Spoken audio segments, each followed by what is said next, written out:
Holy crap. People persist in doubting the evidence. Don't run and hide. Don't be afraid. Don't turn away any longer. The truth will set you free. You're listening to Jimmy Church Fade to Black on the Dark Matter Radio Network.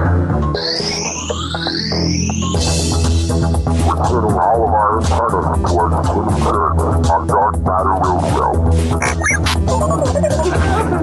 And now, your host, the captain of conspiracy, the prince of paranormal. This ain't your daddy's radio network show. This is Jimmy Church, Fade to Black.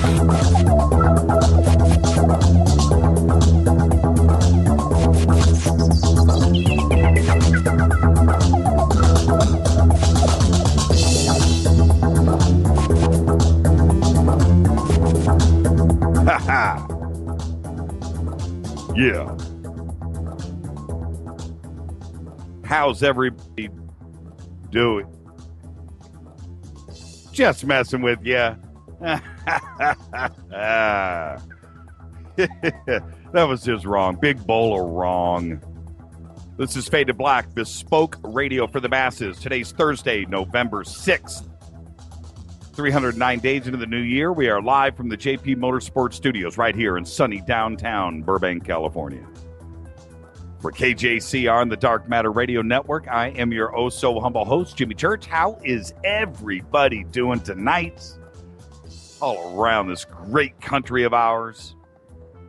East and west, north and south, back and forth, up and down, hither and thither, to and fro. What is up? Everybody over in Europe, our great friends to the great white north, Canada, Australia, New Zealand. What is shaking? AC/DC, huh? Phil Rudd. Oh, man. Sorry, Australia. That's a bummer. You guys got your own OJ trial about to kick off over there. The arrest happened in what, New Zealand? Didn't happen in Australia? Strange. Their new album's getting ready to come out. What am I talking about? Well, you've read the news. Let's move on. A big salute to the proud men and women in uniform all around the world, fighting the good fight for us. Without them, there is no me, there is no you, there is no us. And hey, you couldn't hear me right now. JP Motorsports. What? I see you, Les. Podcast is flying. We found out we made a mistake with it. No more free stuff. Sorry. It was a mistake. We're giving it away for free. Oh, man. Well, if you knew what you were doing, you got it for free. Faders.org is down. It'll be back up. There's nothing to explain, but we'll get things happening for Fader Cinema tomorrow night. I'm still going with my choice with Primer. We'll see. Today, are you guys ready? You guys ready to get this cracking? Sorry about last night. You know, we've done, I don't know, this year, 150, 160, 170 shows, something like that. That's a lot of shows, and we finally hit a bump in the road. Happened last night. My apologies to Paul Mohler and Stephen Bassett. And we are lucky that we can get them both on tonight. Tonight is Fader Night. Nothing changes. We're going to bring on Paul Mohler at the bottom of the hour for a little intro, little quick chat, a little preview of what we'll be talking about next week. We'll have Paul on with us next Wednesday. At the top of the hour, Stephen Bassett of PRG will join us with his special announcement with the Disclosure Project. And then it's Fader Night. That's right. Fader Night, taking your calls, 323-825-5045. It's going to be a little bit before we get around to that. But again, I have to extend thanks to Paul for making himself available tonight briefly. And Stephen, with all the media stuff that he is doing, he made sure that he would be available tonight as well. All right. But it is Fader Night, my favorite night of the week. I hope everybody is fired up. We've had an amazing couple of weeks here on Fade to Black. Lots of stuff to talk about. Okay? All right. So let's get that cracking. Let's go. Today, are you ready? Fade or not? I hope everybody is sitting down. Because today, guitarist Paul Gilbert is 48 years old. And if you know who I'm talking about, you got my mad respect right there. Paul Gilbert. Mr. Big is what everybody knows him from. But if you're from Los Angeles, we all know him from Racer X. Paul Gilbert, 48 years old. That's right. We call him Kareem Abdul Guitar out here in L.A. He's about 6'10", weighs about 115 pounds, soaking wet. Also today, the Eagles' Glenn Fry is 66 years old. When, I was thinking about this. Do you call him an Eagle, or do you call him a front man? Or do you call him a guitarist? What do you do with Glenn Fry? Because he's like all of the above. Because I was going to put front man Glenn Fry, then I was going to put Eagles front man Glenn Fry, because he's not, I don't know. All I know is the man is good, and he can sing like a bud. 66 years old. Our dead guy's birthday today is the one and only Paul Gilbert taught Buckethead how to play. The fact that you know Buckethead George Ray Aruda should get you something from the junk drawer.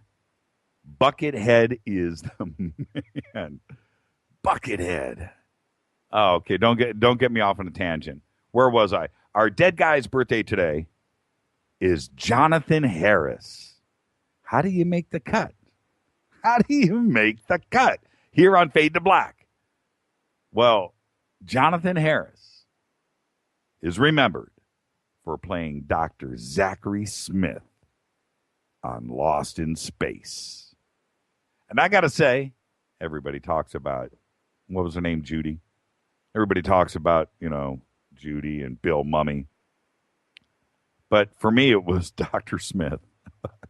I thought that guy was the wackest of the whack, and I love that show. Dr. Smith was the man. Jonathan Harris, his birthday was today. Today, follow us on Twitter at JChurchRadio. That's what you want to do. Follow us on Twitter at JChurchRadio.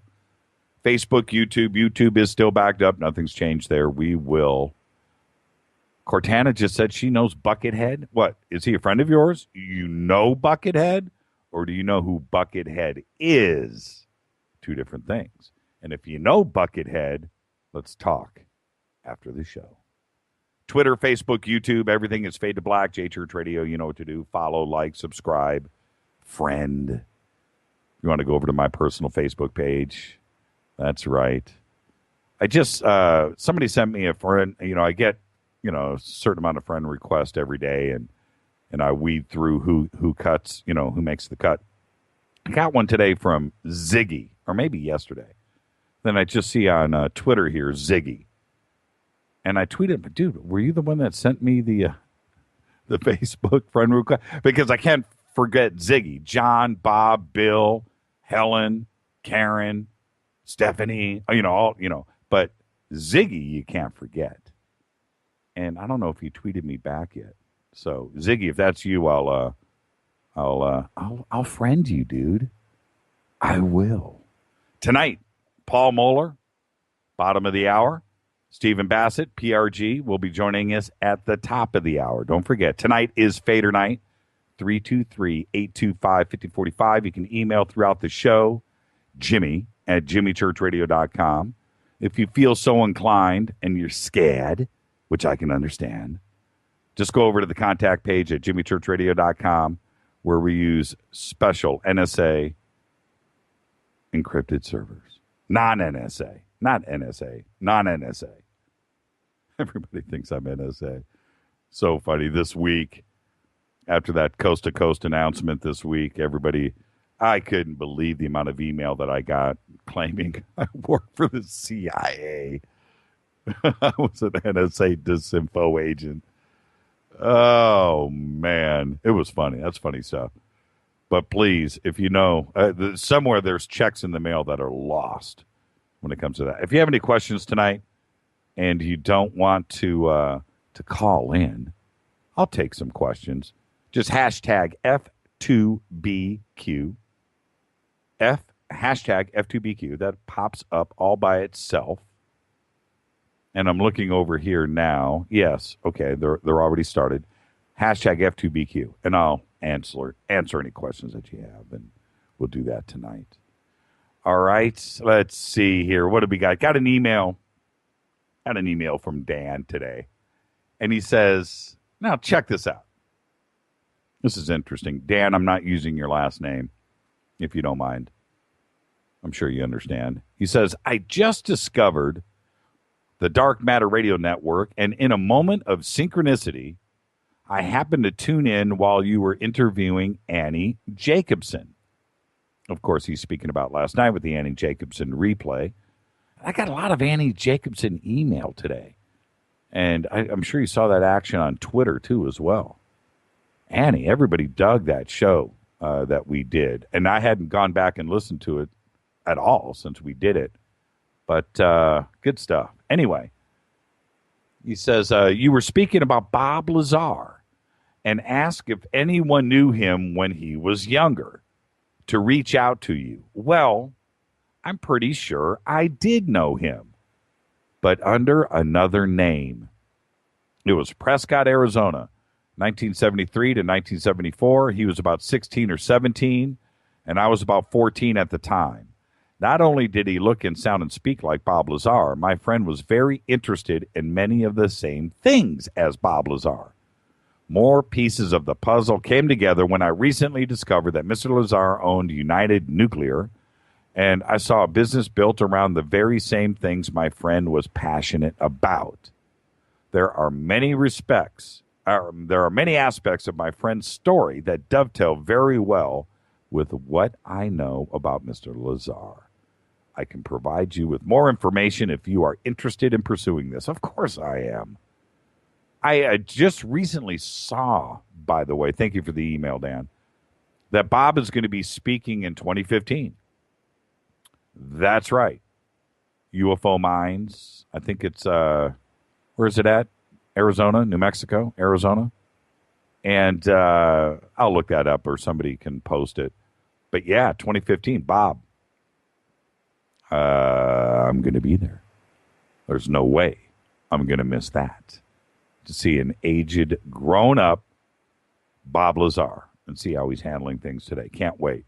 I mean, certainly since, we've had our correspondence, I've asked him to come on the show, and he's now, I think, hopefully my email correspondence with him stirred the pot. That's what I'm hoping. Okay? Bob, welcome back. We've wondered where you've been. Another email from Dave. He says, had to write to tell you how much I enjoyed this show. Love when Dino calls in too. Something comforting about his voice. I don't know what it is. He sounds a little like Jesse Ventura to me. Lots of laughs. Wouldn't that be funny? Is Dino really Jesse Ventura? Could be. Could be. Also, I have a guest suggestion. I heard her interviewed on some show. I forget which one, but it's a fascinating story. You've probably heard of it. It's based on a book by the mother Helen Luttrell. It's called Rachel's Eyes, a true story. Thank you for the email, Dave. And I'll say this. You wonder how we book guests here? Well, most of them, we know. But ideas like this always come from you. Keep the guest requests coming.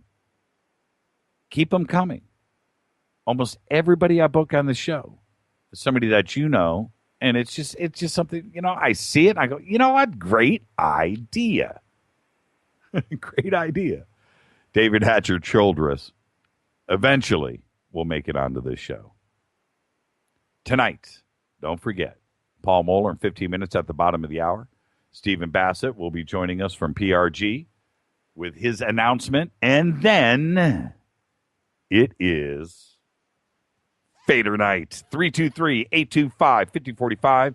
Shoot me an email to jimmy@jimmychurchradio.com. You can also do that right over on the contact page if you're chicken.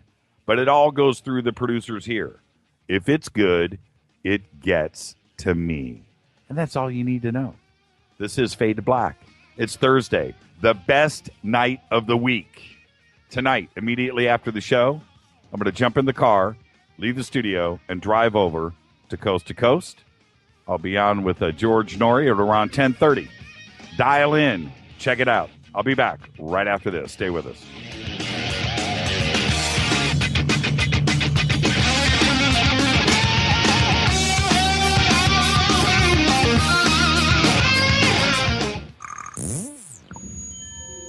You're listening to Jimmy Church Fade to Black on the Dark Matter Radio Network.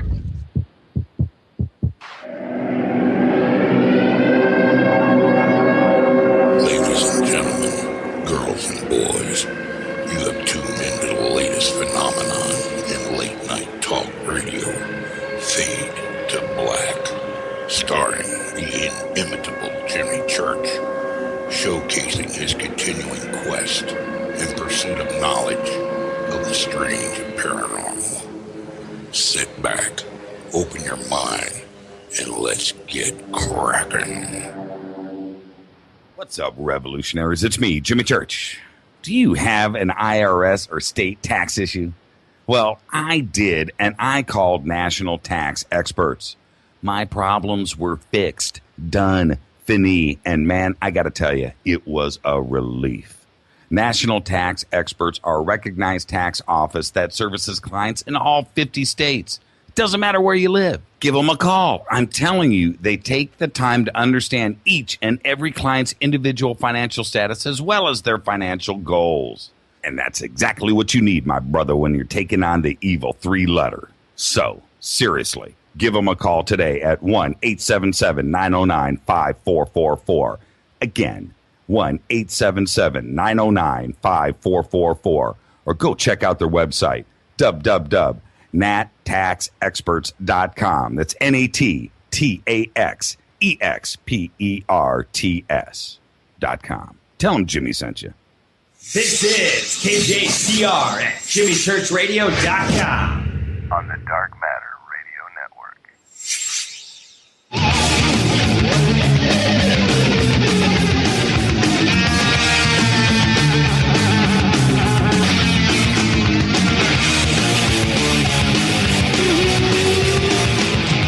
All right, everybody, welcome back. Fade to Black, bespoke radio for the masses. Only on the Dark Matter Radio Network. I'm your host, Jimmy Church. Tonight, Paul Mohler, Stephen Bassett, and then Fader Night taking your calls, 323-825-5045. Just saw a tweet rock by from Big Daddy. He says, Jimmy's always talking about the Watchers DVDs. Would like to get me some. Haven't had any luck so far on my own. I tweeted back, Pinlight. Pinlight. That's the name of the company. Pinlight. Pinlight.com. Go check it out. Go to L.A. Marzulli's website. I'm sure they're all there, too, as well. I think that's lamarzulli.net. I could be wrong. But it's called Google. Check it out. All right. You know, last night I had mentioned what happened to Ebola. What happened to it? And the thing is this, for me, you can always tell when it's like a slow news day in mass media. You can always tell. You can always see it coming.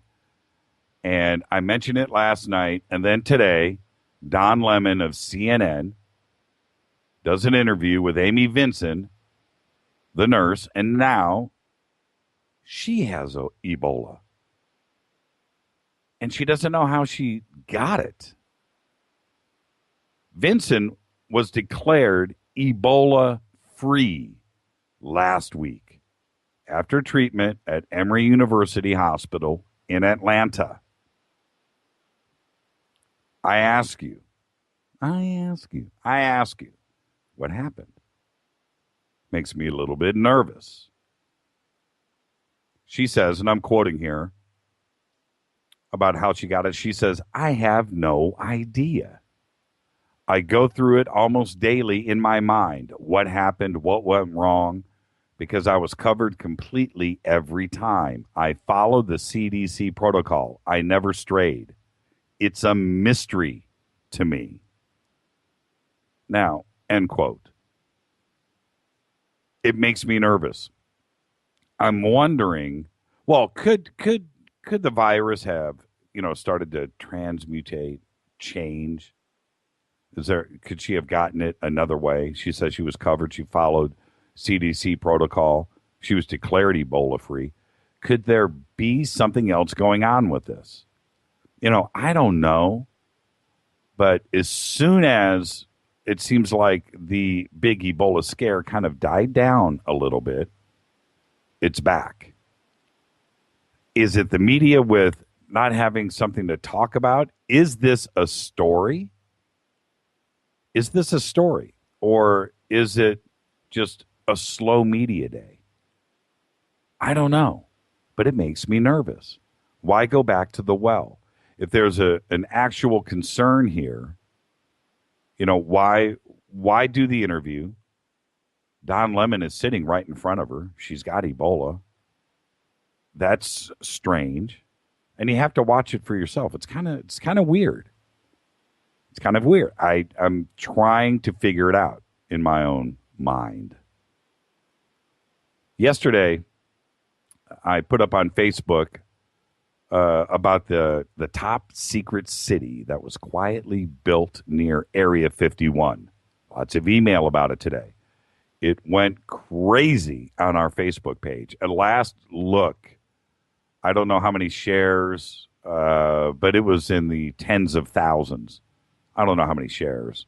I don't know, in the hundreds, but certainly a lot of action with that story. And the reaction to it on Facebook was pretty crazy too as well. And it just goes to show you that Area 51, for all of us, hasn't gone away. Is it just a base where we've been developing aircraft? Is it simply just that? Or is there something else going on there? Is there aliens there? Is there, saucers there? Are we, back back engineering alien craft? I don't know what's going on, but Area 51 to us has not gone away. And to see the reaction from everybody about this sculpture that was built next to the base is pretty crazy. Area 51 hasn't gone away, has it? Hasn't for me, of course. But the complex, and yesterday we had bad audio at the front of the show, so you may not have heard this with the breakup of the audio. So I thought I would do it today and revisit this. But when I went back and checked Facebook out today and I saw the reactions from everybody, I knew that I had to mention it again today. If you haven't checked it out, go over to Facebook, and the links are there for the actual articles. Whoa, if you can go back and retweet for us, if you would, the photographs, all of the images of the base. It's extraordinary, and it's huge. Tens of millions of dollars. This artist, Michael Heiser, not the Michael Heiser, but this Michael Heiser, he's with a Z, not with an S. Michael Heiser went out there. I don't know how he got the property, by the way. It's right next to Area 51. He gets the property, and he builds this thing, and it's huge. From the air, it looks military-ish. It looks strange. I know if I was a pilot and I was skirting the airspace out there, the protected airspace around Area 51, and I looked down and saw something like this, I'd be like, whoa, what's going on here? Because it looks crazy. Looks like a really cool, futuristic movie set or a city from the future. I don't know what his inspiration is. He's been very secretive about it. You can't get to it. You can't get out there. We have these images that we have posted, and we'll do it again here shortly. But it's so cool. It looks like I would like to live there. Actually, the triangles and everything.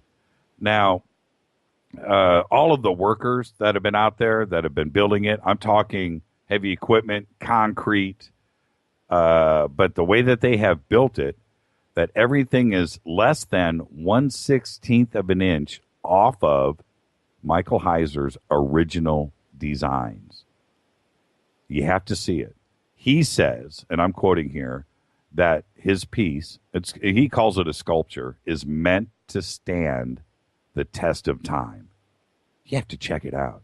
It is so cool. And from the air, like I said, right next to Area 51, you're like, whoa.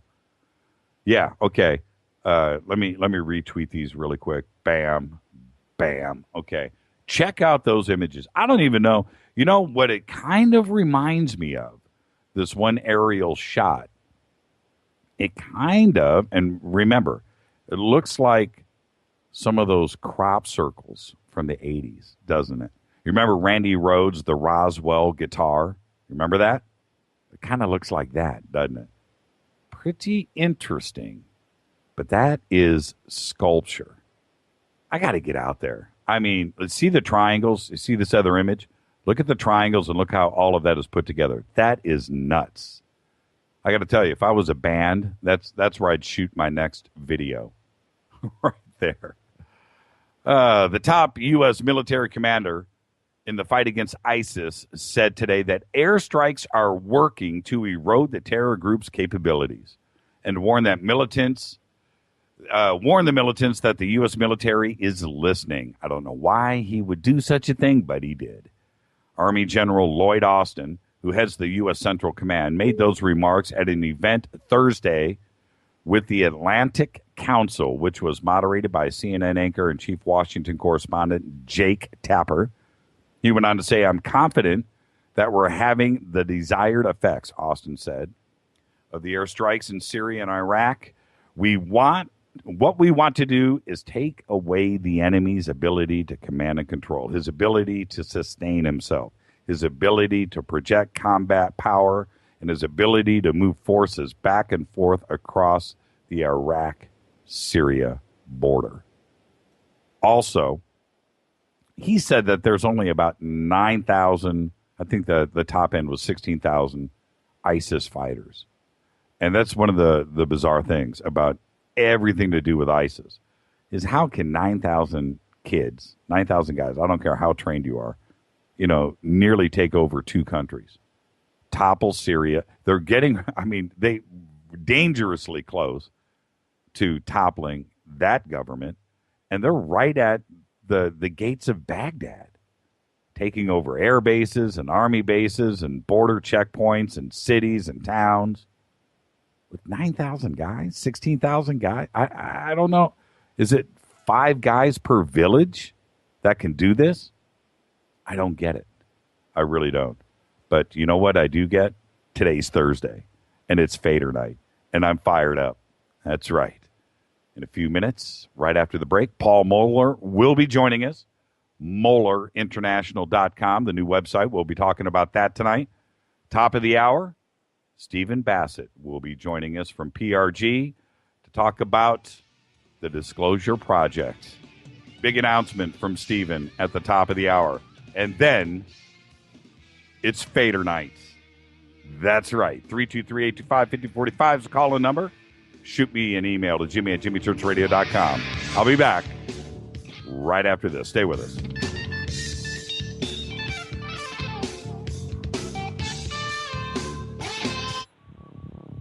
Are you afraid of the dark? Don't move. Don't touch that mouse. You are listening to Fade to Black, bespoke radio for the masses on jimmychurchradio.com.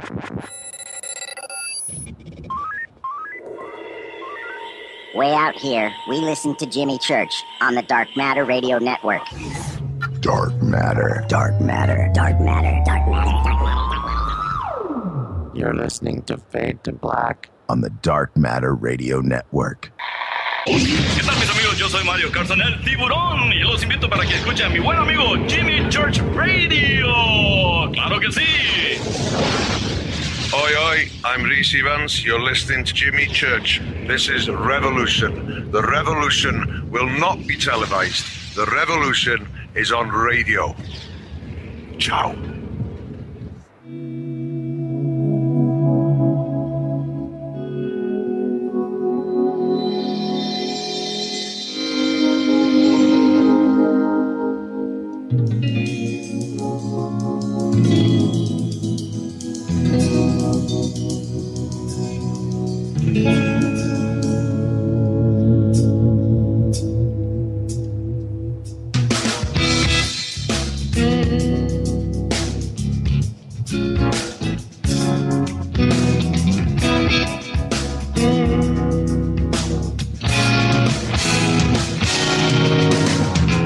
Everybody, welcome back. Fade to Black. Tonight is Fader Night. We're taking your calls. 323-825-5045. But first up, Paul Mohler will be joining us right now. And then at the top of the hour, Stephen Bassett from PRG. But I'm ready. Let's get this one cracking. I love it when I hear that music because that means Paul Mohler is in the batter's box. Dr. Paul Mohler founded the Moller International and has served as the company's president since its formation. He holds a master's in engineering and PhD from McGill University. Dr. Mohler was a professor of mechanical and aeronautical engineering at the University of California, Davis from 1963 to 1975, where he developed the aeronautical engineering program. In 1972, he founded Supertrap Industries. In 1983, Dr. Mohler founded the Moller International to develop powered lift aircraft. Under his direction, the company completed contracts with NASA, the NOSC, DARPA, NRL, Harry Diamond Labs, Hughes Aircraft Company, the California Department of Transportation, and the U.S. Army, Navy, and Air Force. Dr. Mohler has received 43 patents, including the first U.S. patent on a fundamentally new form of powered lift aircraft. Moller International was incorporated in 1983 as a continuation of its efforts to design, manufacture, and market safe, low-cost, and easy-to-fly vertical takeoff and landing aircraft called Volanters. Once the emerging highway in the sky, it's called HITS, H-I-T-S, is in full operation, the Volanter will be an ideal personal commuter aircraft to utilize it. Approximately $210 million in today's dollars, has been expended by the company to create and demonstrate its Volanter, Aerobot, and engine technologies. I would like to welcome to the program Dr. Paul Mohler. Doctor, how are you tonight, sir? Good, thank you. Shall it be doctor, or can we go with Paul? Paul is just fine with me. It's great. How are you tonight? Sorry, I'm going to humbly apologize for technology last night. I was a little embarrassed, but it was the first time that we've ever had that kind of technical hiccup here. We've been very blessed with the internet and technology and getting this show out there. And I was so excited to have you on last night. I know you were excited to come on, and then boom, we lost everything. So thank you for finding the time to come on with us tonight. Not a problem. I'm very familiar with electronic hardware and software problems because they play a big role in our Skycar. Yeah, actually, I'm going to get to a little bit of that tonight with you, if you don't mind. This is, we're going to preview a little bit about what we're going to talk about next Wednesday. When we get on, we'll get nice and deep. But first off, your new website is up, Moller International, which is MOLLER.com. Very simple, Moller.com. Very cool. I've spent a lot of time on the site. Nicely done, sir. Did you have a hand in that? Well, a small hand. I've got good people working for me. Apparently. It's a very nice website. And well, thank you. They'll be pleased to know that. I'll certainly tell them that that you said that. They would really be happy to hear that. Well, it's easy to navigate, but also there's a lot of cool stuff to just go and digest and read, and so many websites today go for, what do I want to say? Action. They just want clicks and just want people to go through. There's not as much teeth to other sites. Your site has got stuff to do and read and research, and it's really cool. Thank you. I appreciate it. Okay. Oh, let's back up a little bit. We were talking about technology, and we'll get deep with this next week. But what are the major advances that you have made lately with the 400? Because I have gone through over the years, you and I have talked about this. I've watched all of your videos. I've looked at the inside. I've seen the electronics. I've seen the redundant systems, and I understand the technology. What kind of advancements have you made lately? Well, the last 10 years, we actually flew the early Skycar with relatively small engines, and the problem has always been how to get a large amount of power out of a very small package. And that's simply that if you need 1,000 horsepower and you take a typical engine that's out there today, the engine will weigh probably 1,000 horsepower. The engines to do that could weigh 2,000 pounds. We had to get to a point where we, rather than having 2 pounds of weight per horsepower, we needed 3 horsepower per pound, which is about 6 times bigger. Now, there are turbine engines in the world that can do that, but each one of those engines would cost you probably $250,000 and burn a tremendous amount of fuel, be a lot of maintenance involved. We wanted to use a very simple engine that was reliable, and so we started out with the rotary engine, which I claim sometimes was invented for the Skycar, because quite frankly, without this engine, which we've done a lot to change, but still it's fundamentally the Wankel rotary engine. Without that engine, we wouldn't have a Skycar, and that's a simple fact. Certainly, we've been helped by composite materials today, carbon fiber that makes the vehicle lighter, and a lot of other avionics technologies come a long ways in the last 20 years. We spent tens of millions of dollars developing our computers, and today they would cost hundreds of thousands of dollars by comparison. Right. Which is a good thing because that translates down to a cheaper machine for the marketplace. But the biggest thing has always been the engine, how to get more power out of that engine so that you could imitate the Hummingbird, which has a high metabolism rate, but actually has a few million years head start on me. So I had to do a few things that were a little different to make it happen. I think the engine is fascinating, and I have, for the audience out there, they probably haven't seen as many videos on you as I have, but I find the engine fascinating, and it seems like you should be a billionaire from that engine. Why isn't that in every? We're kind of hoping that now with letters of intent and conditional orders for almost $5 billion, believe it or not. Now letters of intent and conditional orders aren't money in the bank, right? But they certainly show the interest in the product, and we're going to translate that into a product which we then it appears to have a huge market in the hybrid car area, recreational vehicles, and portable power tools. Because if you saw our website, and as you said you did, if you look at the picture of the guy, one of our engineers is holding an engine in the palms of his hand that produced 204 horsepower. It's 65 pounds, yes. Make it work. Right, it's 65 pounds. That's right. It's 65 pounds and 204 horsepower. It should be in every car, sold. What kind of, if this was in a car just for grins, what kind of gas mileage would you get with a 204 horsepower, 65 pound engine? What kind of horsepower are we talking? Well, we're competitive. I mean, mileage, I'm sorry. But to be truthful, where it really works, the rotary engine probably is not really the ideal engine for a prime mover because it needs to idle at a stop sign. It needs to have a high torque pulling away from the stop sign. A lot of things that you don't need for an aircraft or a boat or a hybrid car or a recreational vehicle. The home for this engine is in something like the Skycar.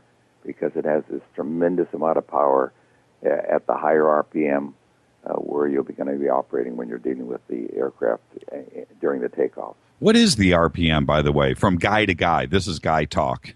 What kind of RPM? The maximum RPM we go to is 7,500, which is about the same as it's actually less than Mazda, which goes to 9,000 with the rotary. So we're not pushing the engine very hard, but we use very light materials, a lot of unique engineering to make it extremely light, and we have a number of patents that lead to this very light engine. With we'll get deep into this next week, but with the Skycar 400, how much fuel do you need on that, and what kind of range are we talking with the 400? Well, the 400 is a range of 750 miles with a 40-gallon tank of fuel. It actually gets in the best case condition that we've been able to simulate on the computer, because of course a lot of these numbers have to, be calculated until you actually show it. We say that our vehicles, and I'm referring to 1, 2, 4, 6-passenger vehicles that we've designed and tested many of them, at least in the wind tunnel.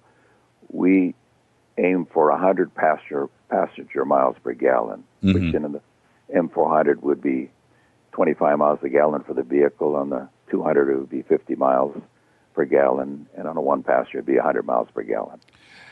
So it's a number that's sort of the gold standard for the best aircraft in the world today is roughly 100 passenger miles per gallon. And again, all of this will be getting in deep next week. I just want to give everybody a kind of overview of what we'll be talking about next week. But I'm going to ask this. This is a direct question. With this rotary engine and that technology in a hybrid car, something that this engine would be used to maybe charge the batteries and assist the car. We're all familiar with hybrid technology today. Hasn't Detroit come knocking? Don't they want to talk to you? Well, we haven't really promoted our engine.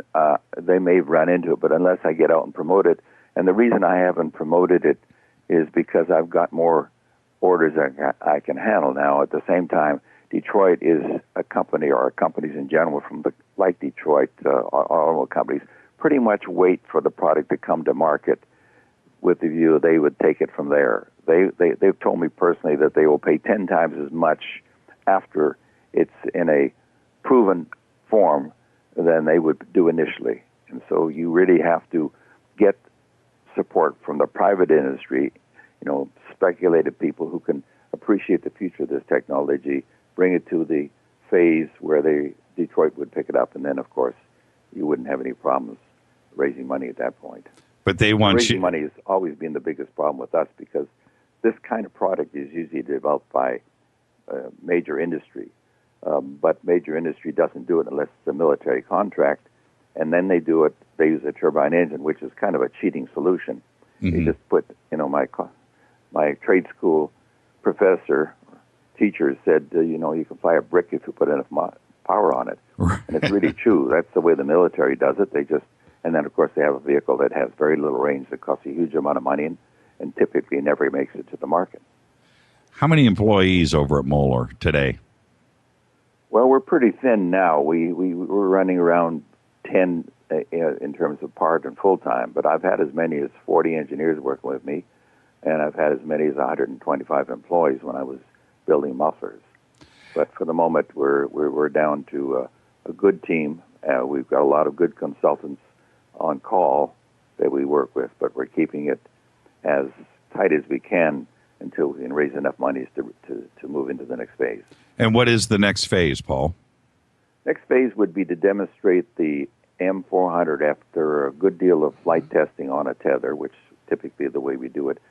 And if you notice, there was a vehicle, you saw the Firefly, which is a vehicle that uses the New Era technology, the kind of vehicle that could go up and take somebody from the side of a high-rise if it was on fire.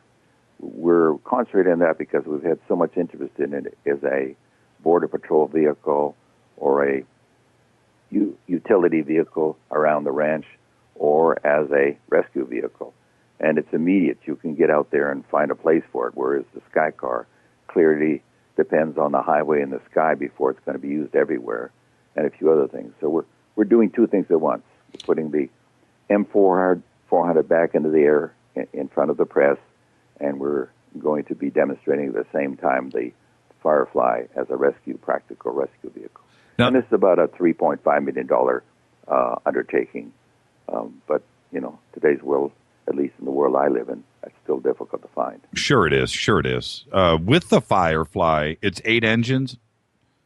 It has 8 engines, correct. And what... like the Skycar. In the odds of 1 or 2 engines going down, everything is completely stable?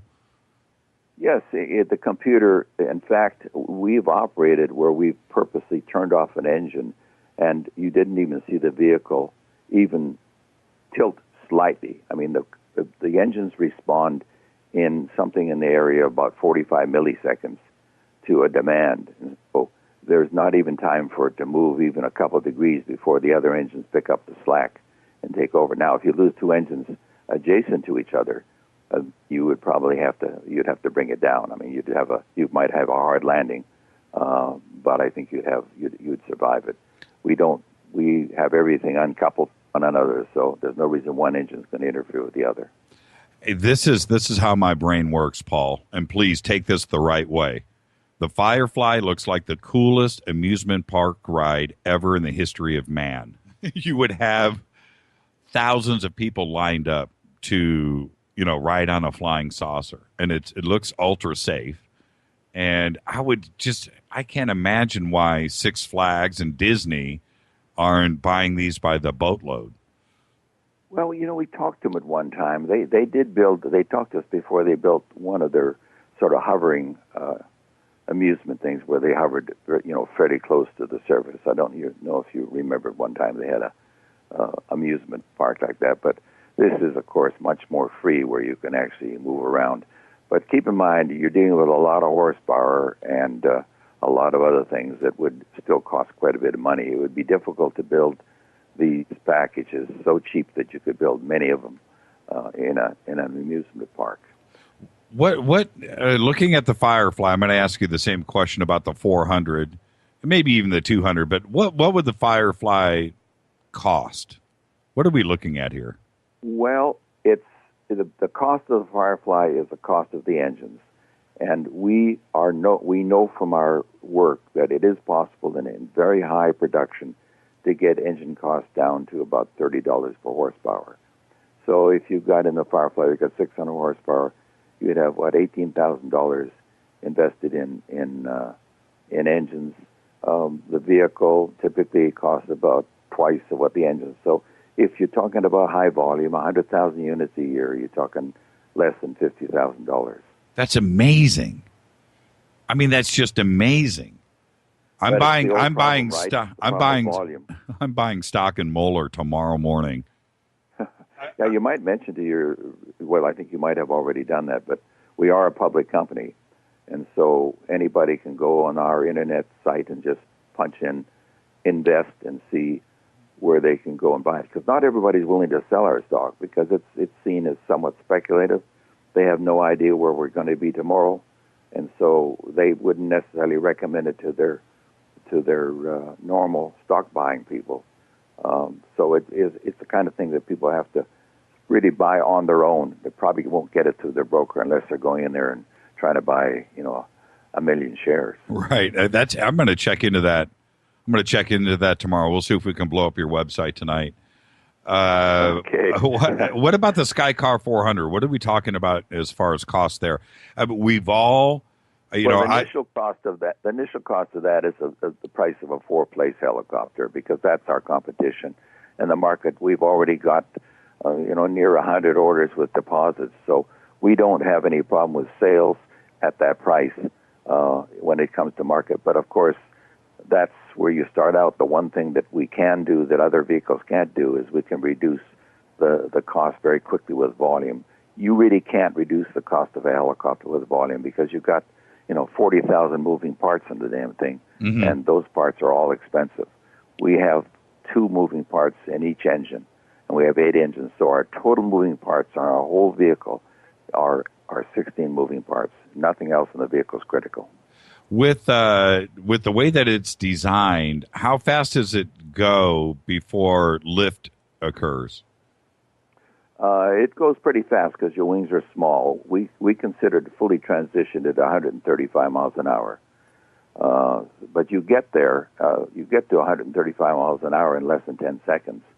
So you're not spending a lot of time, in the danger region. If there is a danger region where you might lose two engines, you get out of that region real quick. That's the guidelines for using this vehicle. Don't spend a lot of time in what's called the dead man zone for a good reason, because if your helicopter fails below 2,000, below 200 feet, there's no recovery. Right. Now, this is my guy question. Again, another guy question to a guy. The Skycar 400 is probably the coolest thing I've ever seen. Okay, it's right there.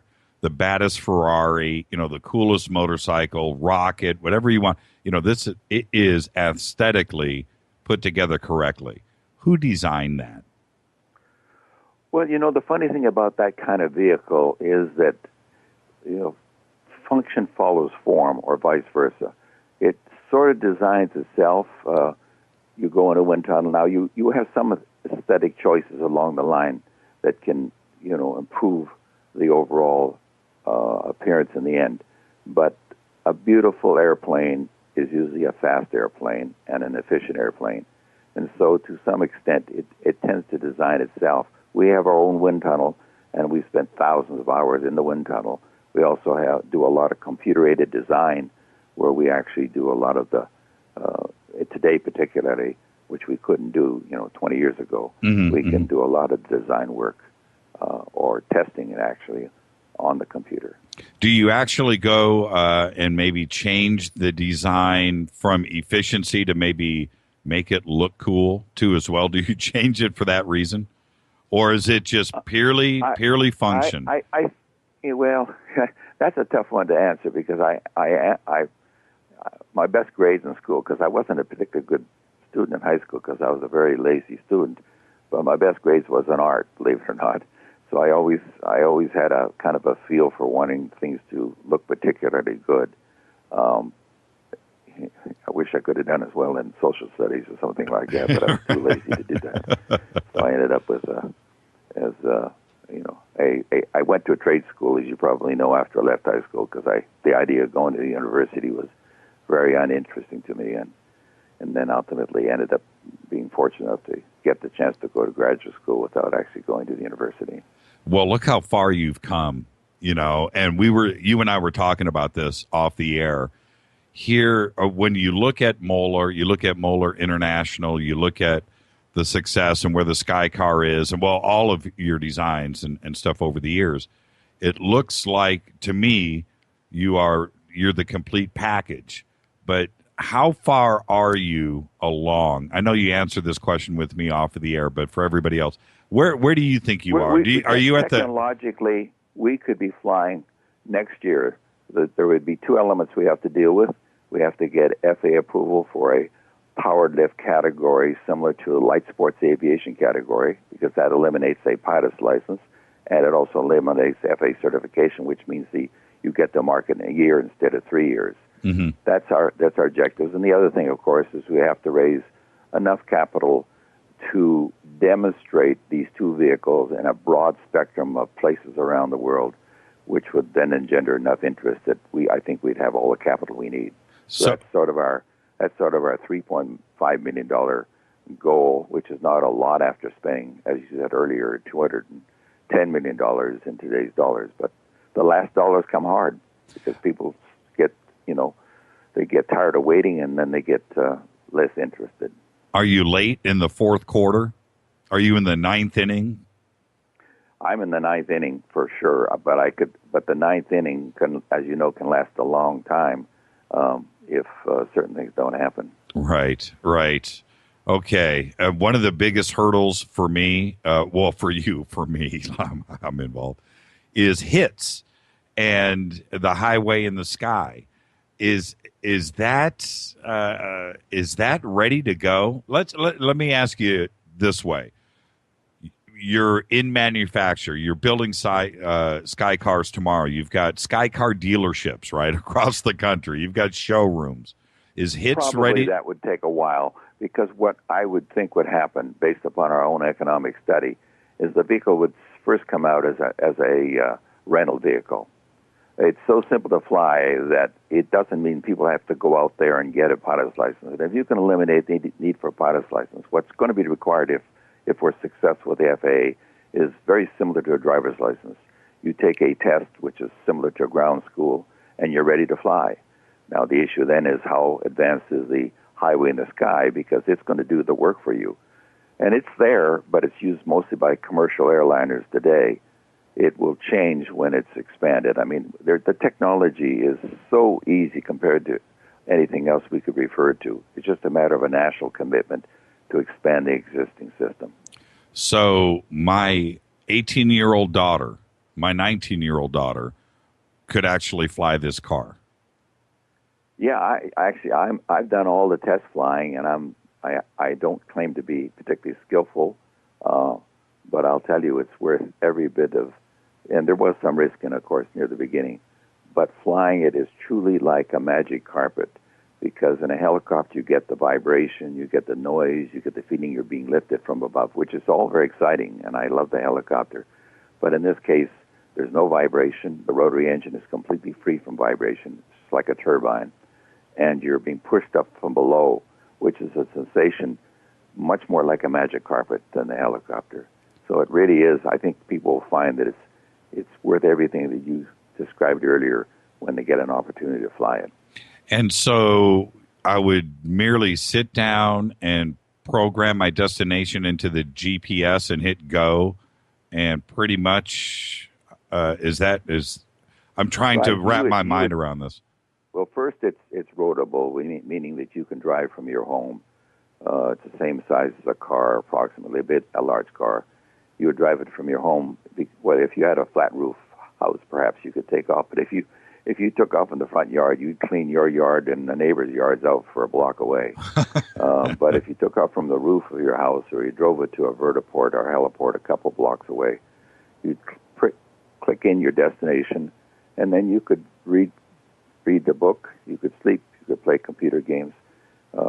You would be delivered just like a missile is delivered down a smokestack someplace in the world with the same kind of system. I can't wait to get you on next week. We'll talk about the development of it. I want to clearly talk about HITS and how the highway in the sky is actually going to work, and everything else about Moller next week. And so thank you for taking the time to come on with us tonight, Paul. I really appreciate it. Good. I really appreciate it. I look forward to talking with you next week. You got it. Paul Mohler, Moller International. It's Moller.com. Go check it out. And thank you, Paul. And after last night, I got to tell you, it's very cool to get him on. So that'll be next week. Coming up next, right after the break, Stephen Bassett will be joining us from PRG. Thank you, Paul. That's Moller.com. Go check it out. I'm your host, Jimmy Church. I'll be back right after this. Stay with us. Hi, everybody. This is Rob Halford, the Metal Guard on JimmyChurchRadio.com. What's up? My name's Brian Taylor, Ninja Badass Extraordinaire, and this is JimmyChurchRadio.com. JJCR in your face. JimmyChurchRadio.com on the Dark Matter Radio Network.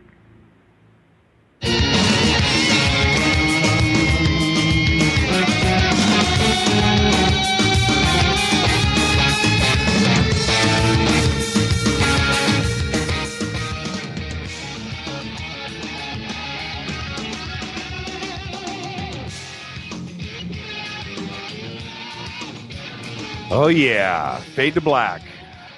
Only on the Dark Matter Radio Network. This is Bespoke Radio for the masses. Shoot me an email right now to Jimmy at JimmyChurchRadio.com. Follow us on Twitter at JChurchRadio. Hashtag DMRadioNet. Come hang out in the sandbox with us.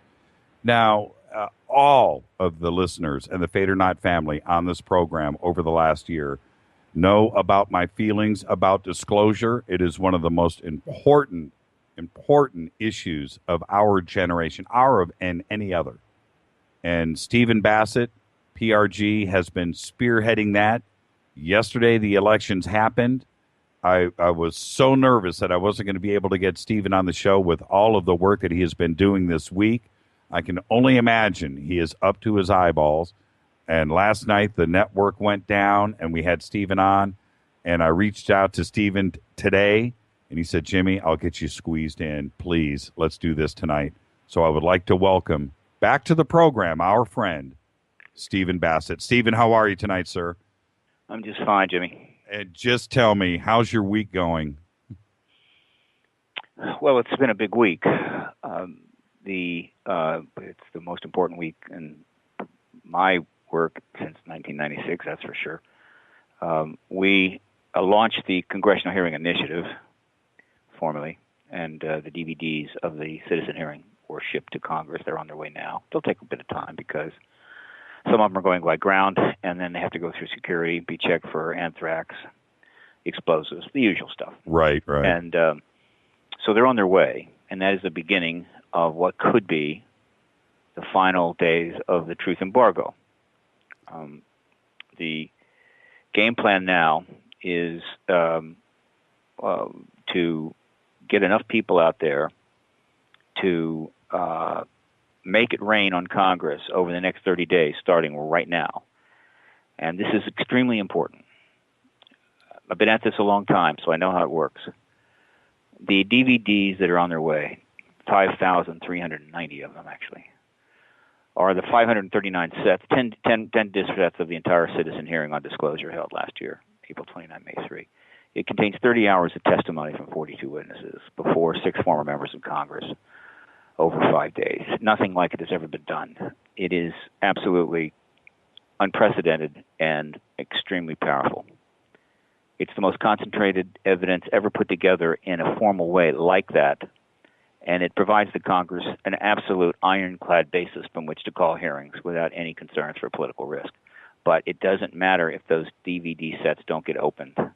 They have to be opened by staffers, and they have to be looked at. Not all 30 hours, but they have to be sampled and looked at so that they can start deciding whether they want to meet with me when I start knocking on their doors later this month. Right. Now, in order to get them to look at it, we got to get their attention, and it's how we do it.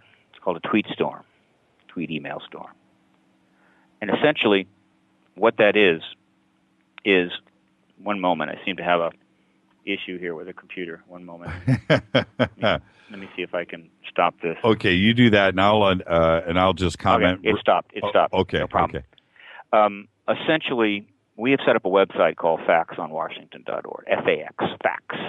factsonwashington.org.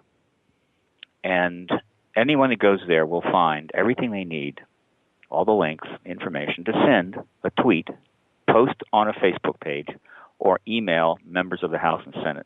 Genius. Doesn't take very long. Genius. And so essentially, now the way the government works these days is they in addition to trying to suppress votes, they try to suppress contact. They found various ways to sort of minimize contact. They've done away with regular email addresses. You have to use form pages. Right. And if when you use the form page, you discover that unless you're a constituent and the email address, or rather your zip code, is not in the district, they won't even accept the email. That's right. So in terms of emails, only those who are in the district for the 2 senators and the congressman, you're in their state, or if you're in your congressman's district, you can get an email into them, so do that.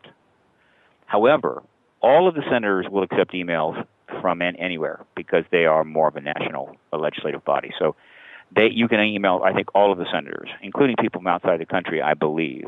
However, over 2/3 of the House and Senate together have Twitter accounts and Facebook pages. And so we have the links where you can quickly pull up the page from the senator to the congressperson and find the icon for the Facebook, find the icon from the tweeter, send them a tweet, and put a Facebook post up there. People who want to send letters are welcome to do it, but that takes a little longer, whatever. We need to hit them with thousands of these emails, thousands of these Facebook posts, and tweets particularly, letting them know, one, and by the way, the Twitter hashtag is disclosure, letting them know that these DVDs are on their way. They need to look at them, and we want the hearings for the witnesses ready to testify. If enough of these come through, the staff, the people that watch this stuff, that follow this stuff for each office, and there's someone that does that, will realize something's going on. They'll take it up to the legislative aide or maybe even the chief of staff. And so when I come calling, there's a good chance that they will take meetings. So this is how everyone can participate. If I can get the meetings and start building a consensus, I think by January we'll have enough people on at least one or two committees that are prepared to go to the chairperson of that committee and say, look, we've got a potential significant hearing we can hold. We've got witnesses lined up. Let's do this. And then I am calculating that once the press learns that hearings are in the works, finally, after, 46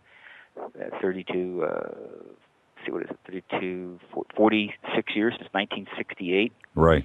Was the last time that they had a hearing on this. Once the press learns that there are hearings where the witnesses that are out there and have been out there and are known to the press, captains, military people, astronauts, and so forth, are going to come to the Hill and not just give a press conference, but testify to the events and evidence that they know about under penalty of federal perjury charges. The press is going to basically take the leash off. Well, what we did today, we started the tweet storm here, and I know that every member, all the senators have been contacted via Twitter today through some of our FADERNIGHTs here and our FADERNIGHT family. We put the banner up on our website, and we retweeted all day long for you, sir. It is appreciate it, and this has to go on through all of November. And understand, if you send some tweets in now and then you wait 6 days, send some more, and they can't keep track of that. It's just tweets. It's just tweets coming through. We need thousands of them coming through. We have a lot of examples, carefully done, 140 characters, whatever, to give people an idea. They can use those, but they can certainly make up their own. And of course, with Facebook posts, you can go on as long as you want. Put in links and all kinds of cool stuff. Mm-hmm. And then with the emails, you've got some latitude too. But again, right now, the Congress restricts, I believe, only constituents. I think you can email the senators, all of the senators. But whatever. We need people to do it. We need them to repeat doing it. We need them to, and most importantly, share the link, factsonwashington.org. And of course, ParadigmResearchGroup.org has got a key front page on all this that links people over. CitizenHearing.org is where you find information about the citizen hearing that started all this. But factsonwashington.org will be the hub for the information, where the links are right there, so you can easily find every congressperson's office, every senator's office page, rather, their Twitter information, all that stuff, so that you can get that out. This is critical to getting this done. We've got to get the attention. Now, one of the reasons we launched this thing on November the 5th, the day after the election, is that for the rest of the year, not surprisingly, the House and the Senate really aren't going to do much. Not that they do much anyway. And most of the next 2 months, the senators and congresspeople are going to be home. And the election is over. The partisanship will settle down for a while before it burns brightly again next year. And the staff is basically in Washington with nothing to do. And in comes a DVD, probably the most significant DVD they'll ever get their hands on. And an opportunity for the Congress to do something extraordinary and maybe turn around its image, maybe elevate itself, and maybe get the government back in the truth business. That's why we launched it on November the 5th. So by the time the members return to Washington, the new Congress begins January 3. We will hopefully have already made some inroads. And, of course, if I can raise enough funds, we're going to get our publicist involved. It's going to take another $20,000 at least. She's prepared to put 3 months solid work into this. And she is a 35-year professional with all the back channel connections to the talk shows and so forth. If we can get on talk shows on this issue, if we can drive the media during this period, it'll only make it tougher in the Congress to avoid this issue. So that's the program. It is easily the most comprehensive effort ever to get hearings on this issue, even more comprehensive than the efforts done in 66 and 68, which were basically led initially by Gerald Ford. He said, look, we need to get hearings. Fine, they had them, but the government had no intention of letting those hearings go anywhere. Right, and of course, they wrapped things up in 68. Right. So this is the most comprehensive effort ever. Have you, now that the elections are over, anybody that wasn't reelected, do you have your eyes on them? Do you have a select list of targets, if you will? In terms of the approach, well obviously we're sending the record to everybody in Congress. The approach, though, in terms of which offices I'm going to focus on come mid-November, will be focusing on the members of committees that are capable of holding these hearings. In other words, if you're the agricultural subcommittee, no, we're not going to be talking to you. Right. But if you're sitting on the House Science and Technology Committee, Space Science and Technology, oh yeah, we're going to be talking to you. Now, some of the new elected members are not assigned yet, so we'll probably avoid them initially. And we'll go to just those members we know are going to be in the next Congress sitting on those committees. And we will be approaching them for meetings. That's where the focus will be. And we'll certainly concentrate on those that are sitting on multiple committees. For instance, if you could have someone sitting on the House Intelligence Committee, the House Science, Technology, and Space Committee, as well as the Government Reform Committee. And let me tell you, reform is at the heart of the disclosure process. We would definitely be going to that office. In the meantime, I'm going to be talking to the staff of certainly we will engage some of the staff of the losing members with the message that you've got 2 months left. There's going to be no legislation, but you have a chance to participate in history. Right. If you'll speak up, if you will put the word into your committee chair on the various committees that you're on that are appropriate, that this is worthwhile. If you could encourage people to look at these DVDs, if you can encourage your staffers to do so. Most of the staffers on losing members of the House or Senate immediately get hired into other jobs. They don't leave the Hill. That's right. A small percentage go home, but most of them just get rehired, and they go right back to work for somebody else. Right. So these losing members have a chance to make history here. So I'll be approaching their staff on that basis. And we'll do what we can. If we can get the commitment for hearings in January, I don't think the press will waste much time. I think they will absolutely jump on it. And once the president knows that, once the president sees the press are ready to finally step out on this issue and start asking the obvious questions they have refused to ask for now some 6 decades, the president will probably cut a deal with the Pentagon, get it done, go for the American people, and finally disclose the EP presence. Have you may not want to disclose specifically, but have you gotten a whiff from anybody in Washington yet? Have you gotten any, back channels back to you saying, No. we're anything I wish at all? I could say I have, Jimmy, but let me tell you, on this issue, they are afraid to say anything, even back channel. They just don't do it. Again, this issue is embargoed. And that is it. Even though easily 60% or more of the people on the Hill working on the Hill, based on the polling data we have, know the ET presence is real. That doesn't mean they've been shown anything. It just means that personally they know it's real. Mm-hmm. But they won't say anything about it. When Stephen Schiff engaged this issue, the last member of Congress to openly engage this issue, and he was aggressive about it and unhappy about the way he was treated. When he died in office, shortly after that, of an unusual cancer, I think a lot of people in Congress got the message. It isn't time. Yeah, you can't step in. Absolutely. Not by yourself. Now, you can't take individual chances, which is why the hearing process is critical, Jimmy. Because we're not asking any single member to walk out in the Capitol steps and proclaim that they believe ETs are here. All we're asking them to do is to sit in a committee room and listen to the testimony of rank and station, military agency, political witnesses. Just listen and ask reasonable questions. That's all they have to do. That's all we're asking. One of your biggest fans is calling in. I didn't plan on this. You want to say hi to my friend Dino? Just say hi. Of course, sure. Yeah. Hi, Dino. Yeah, hold on. Let me bring him up here. Dino, say hi to Stephen Bassett. Hi, Stephen. I called you earlier. I Go ahead. No, go ahead. You're online with him. Go ahead and say hi. Well, I just want to tell all the FADERNIGHT here, all the names that I am called online, the Godfather, the Pit Bull, and all the things. And by the way, I am me. I'm not anybody related to Jesse Ventura, although I like the guy. I just implore all of our FADERNIGHTs and anybody who's listening to the program to back this up. I know some people sometimes have a negative feeling about, oh, it won't work, and you can't be that way. The fact is, every time you drip water on a rock, it makes an impression. You just have to continue.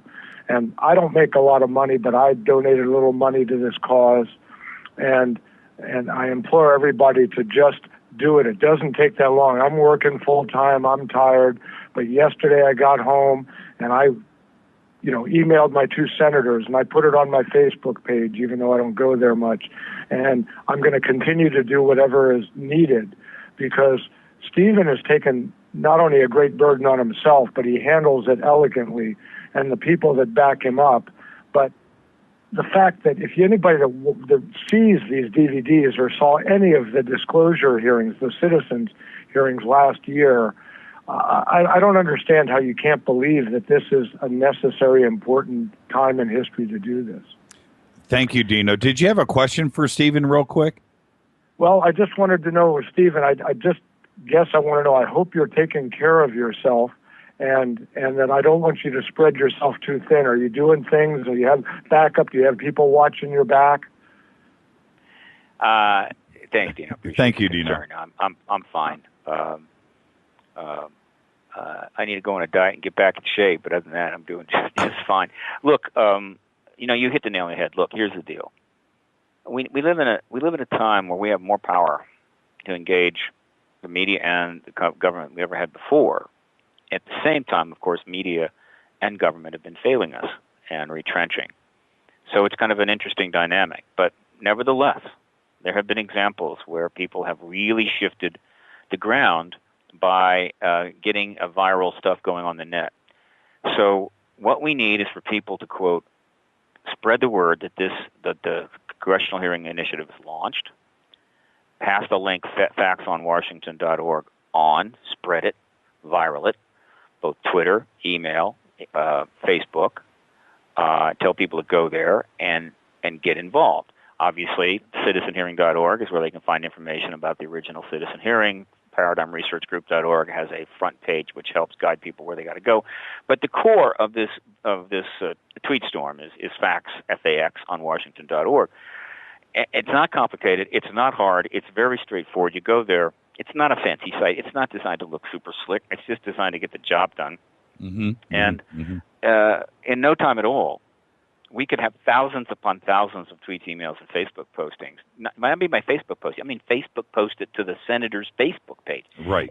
Almost every senator has a Facebook page now. Certainly. You can message them, by the way, as well. I mean, you can just hit them. And I don't mean by do it once. I mean do it, wait a few days, pop it again. Change the wording, right? One person over a period of November could easily put 20, 30, 40 tweets, emails, and Facebook pages up. They can't keep track of this stuff. All they see is it's raining. It's raining stuff about a DVD that's heading their way that contains the extraordinary testimony of 42 witnesses, including Air Force captains, astronauts, top researchers, airplane pilots, and on and on and on, about a fraction of the evidence which confirms the extraterrestrial presence, which over half the American people know is real. Have you ever... Yes, go ahead. Yeah, Stephen, have you ever thought, with all of the, the Million Man March, and right now Anonymous is doing their thing over in the UK, and I kind of casually mentioned on the show a few months ago that we should just do a march on Washington. Have you ever thought about, maybe something like that? I know it's crazy, but it's not only crazy, Jimmy, it's expensive. It costs about $3 to $4 a person, and unbelievably complicated. This is not an issue that lends itself to feet in the ground. Right. And by the way, this isn't 1971 or 1964. We don't need to take a hunk out of our life and trudge on down to Washington, D.C. We have the most powerful networking tool ever created in front of us. And if we don't have one on our desk right now, there's one at the library a mile or two to the road. Anybody in the country can contact their members, the Congress, they can tweet, they can email, and do all of this stuff. And it takes, instead of hours and days, it takes a couple of minutes. And so we don't need to do that. And it would take, and it's not going to happen, frankly. But we can rain. We can rain on them, and that's what we want. We want a tweet storm. It's called a tweet storm. This is a formal word right now. It's a formal term. It's a very important deal.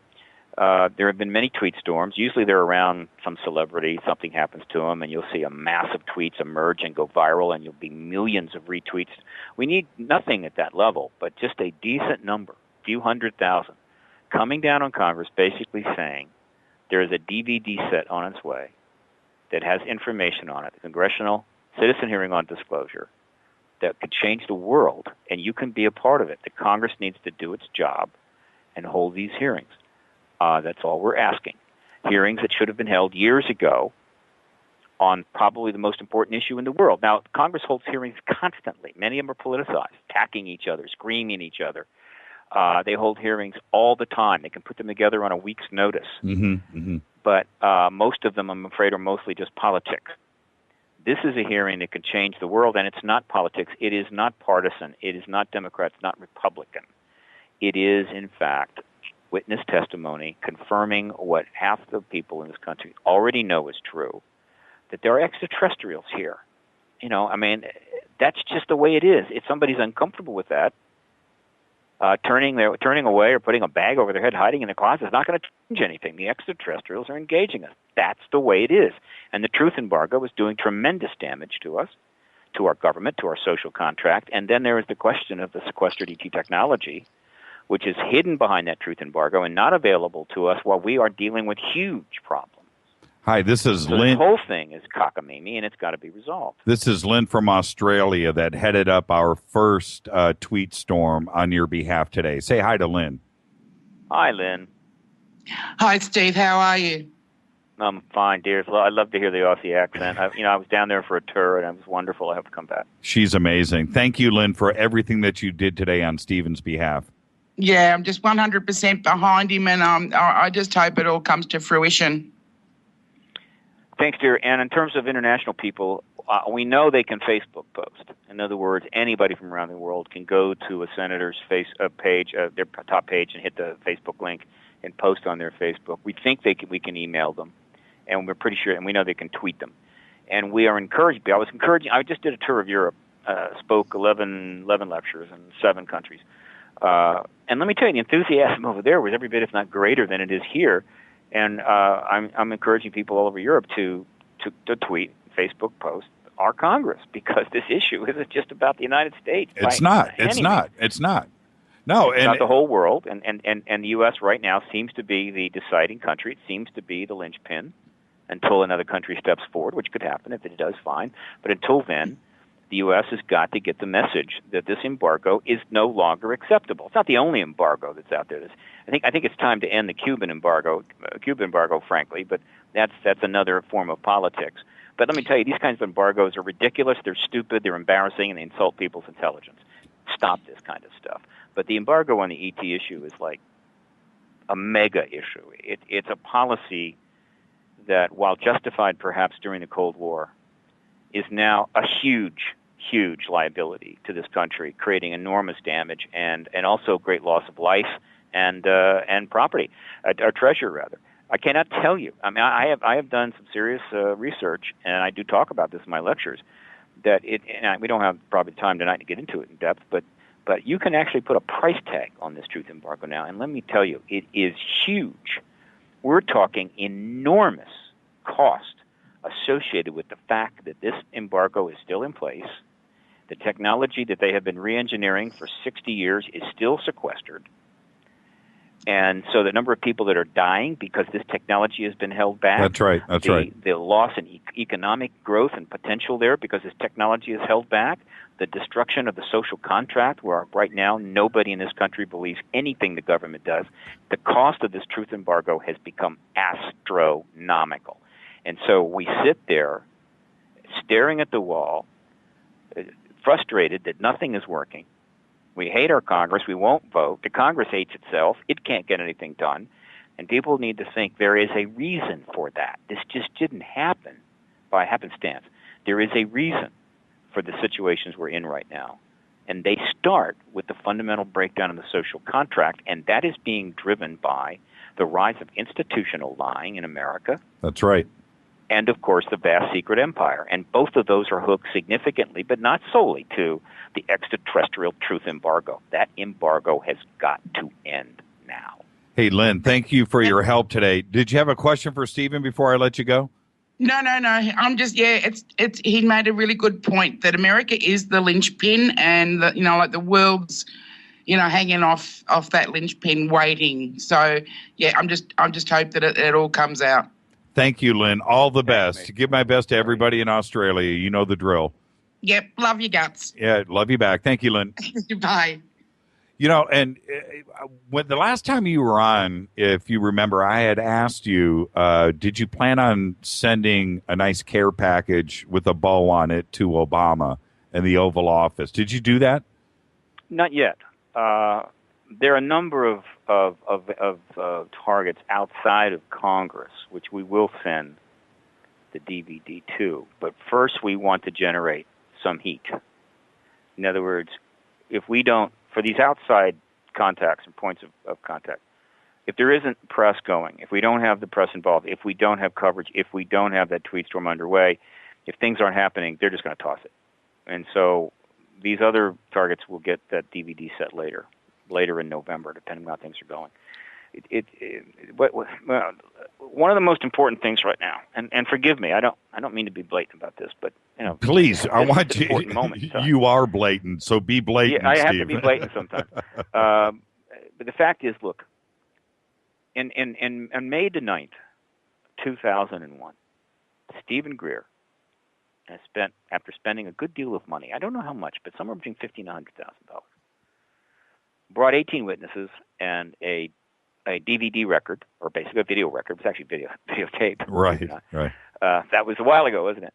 To the National Press Club, and held in the ballroom there, what was at the time, and it may still be, the largest press conference ever held. And there were 100 press in that room, about 100 audience, 100 public, and 100 press, about 17 camera crews, plenty of international press. And this press conference lasted about 2 hours. The publicist that helped basically was responsible for filling that room with those press was Janet Donovan of Creative Enterprises. When the citizen hearing was held last year, we got a significant amount of coverage, which if you go to citizenhearing.org, you can see it. You can see the articles. You can see the interviews. We would have gotten a lot more coverage if the Boston Marathon bombing had not occurred just about 7-8 days before our event. That's just the way it went, and the media was gone. Nevertheless, we got a lot of coverage. The person that orchestrated that coverage, Janet Donovan, Creative Enterprises. 35 years in Washington as one of the top independent publicists, and she has been a friend of this issue since the day I met her, I met her through Sarah McClendon, the White House correspondent, way back in 1997. Janet is ready to come on board, but she doesn't work for free, but she works for a hell of a lot less than any K Street public relations firm, I can tell you. She's got the connections to the producers and the back doors to the editors that can get me into the shows that will allow this issue to get fully in play at the end of the year. But we don't have the funds. We've got to raise at least $20,000. And it's no time. I know people have been sending $10 and $15. I love them. I love every one of them. The point is we need somebody to step forward here who knows damn well that this truth embargo's got to end and can easily handle that kind of funding, right? So that we can bring her on board. That's just the way it is. And if they can get in touch with me through ParadigmResearchGroup.org, the contact information is there. PRG at ParadigmResearchGroup.org is the email address, et cetera, et cetera. But regardless of whether we can bring her in or not, I have my own media abilities and connections, and I will use those. And we've already done that. A press release has gone out. I've got 165 interview requests out to the alternative media and a selected group of mainstream media. We'll see how that goes. But I do expect to do 50 to 60 interviews over the next 10 to 15 days because the alternative media definitely is stepping up on this, Jimmy, because they realize this could be it. That's right. People think, the truth embargo will go on forever. No, it won't. They thought the Soviet Union would go on forever. No, it didn't. They thought apartheid would never end. It did. Right. They thought segregation would be today, tomorrow, and forever, according to George Wallace. Well, it didn't last another year and a half. Right. This embargo can end, but it needs to end now, not at the government's pleasure. And so we can do this, but we need to do it. We need to not wish about it, think about it, hope about it. We need to do it. All I'm asking for most people is a tweet storm. And a few people to come forward with funding. We'll get the publicity. We'll get the press involved, And if we can drive this thing for 90 days, I do not think the Congress can withstand the pressure that would be on it. They will hold the hearings. Well, all of us Fadernauts, everybody on the show, everybody listening, we'll all keep our foot on the gas. Like I've said to you over the last couple of days, I've always got your back, and you can always depend on us here. And I really appreciate you coming on. And I'll talk to you tomorrow. You know what I'm going to talk to you tomorrow about. We'll talk about some other stuff. But thank you for finding the time, again, in your busy schedule to come on with us tonight, Stephen. I really appreciate it. You're welcome, Jimmy. Appreciate your support, and all your audience has been great. Absolutely. And I'll talk to you first thing. Thanks, Stephen. Okay. Bye. Good night. Stephen Bassett, everybody. PRG. Go to prg.org. It is truly one of the most important things in our or any lifetime. Disclosure is the real deal. Disclosure Project. PRG.org. Thank you, Stephen Bassett. This is now officially Fader Nights. It is Thursday. Thank you, Stephen. Really appreciate it. We'll keep it going. I'll be back right after this. Stay with us. This is William from La Crescenta, and I listen to JimmyChurchRadio.com. Jimmy Church. My name is Alan, and I listen to JimmyChurchRadio.com. He's always giving it to you straight. JimmyChurchRadio.com on the Dark Matter Radio Network. Hi, this is Rob Reiner from Anvil, and you're listening to JimmyChurchRadio.com. What's up? I'm Chris. What up? This is Kyle Massey, and you're listening to Jimmy Church Radio, the Revolution.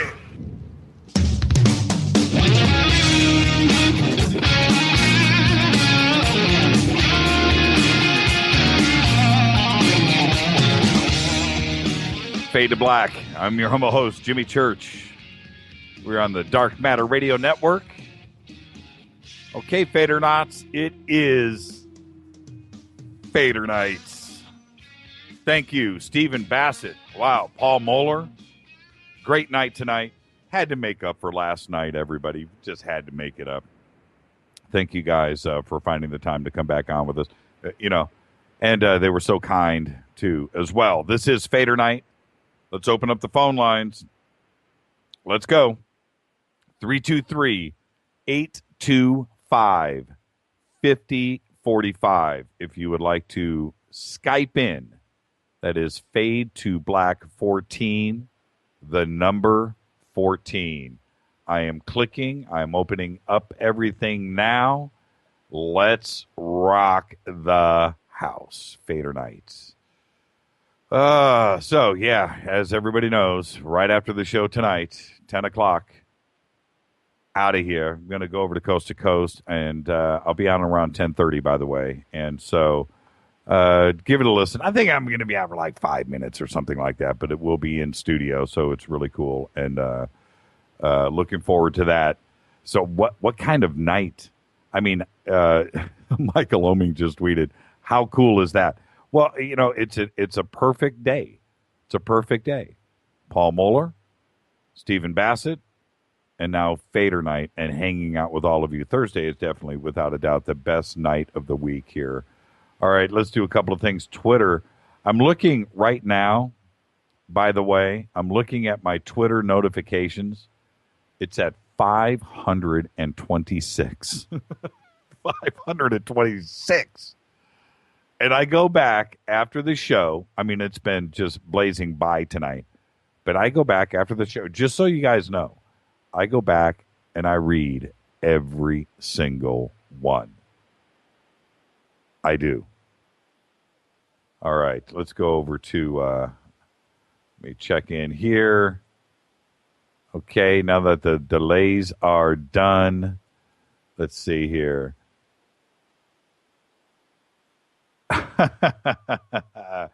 Here's an email from Kevin. He says, dude, I can't wait. Coast to Coast and Fade to Black. Amazing. Hey, right on, Kevin. You the man. Great email. Kevin P. All right.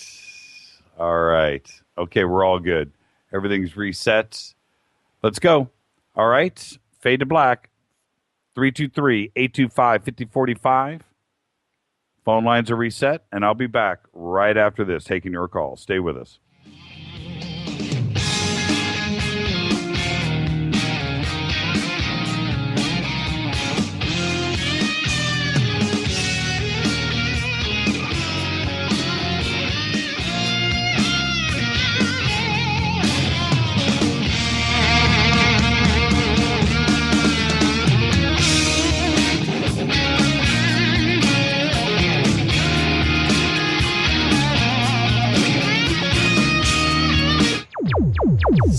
Despite popular opinion, reading a book will not make you smarter. But listening to Jimmy Church will. On the Dark Matter Radio Network. He's always giving it to you straight. JimmyChurchRadio.com. On the Dark Matter Radio Network. Erica, Brittany, Gabby, and you're listening to JimmyChurchRadio.com.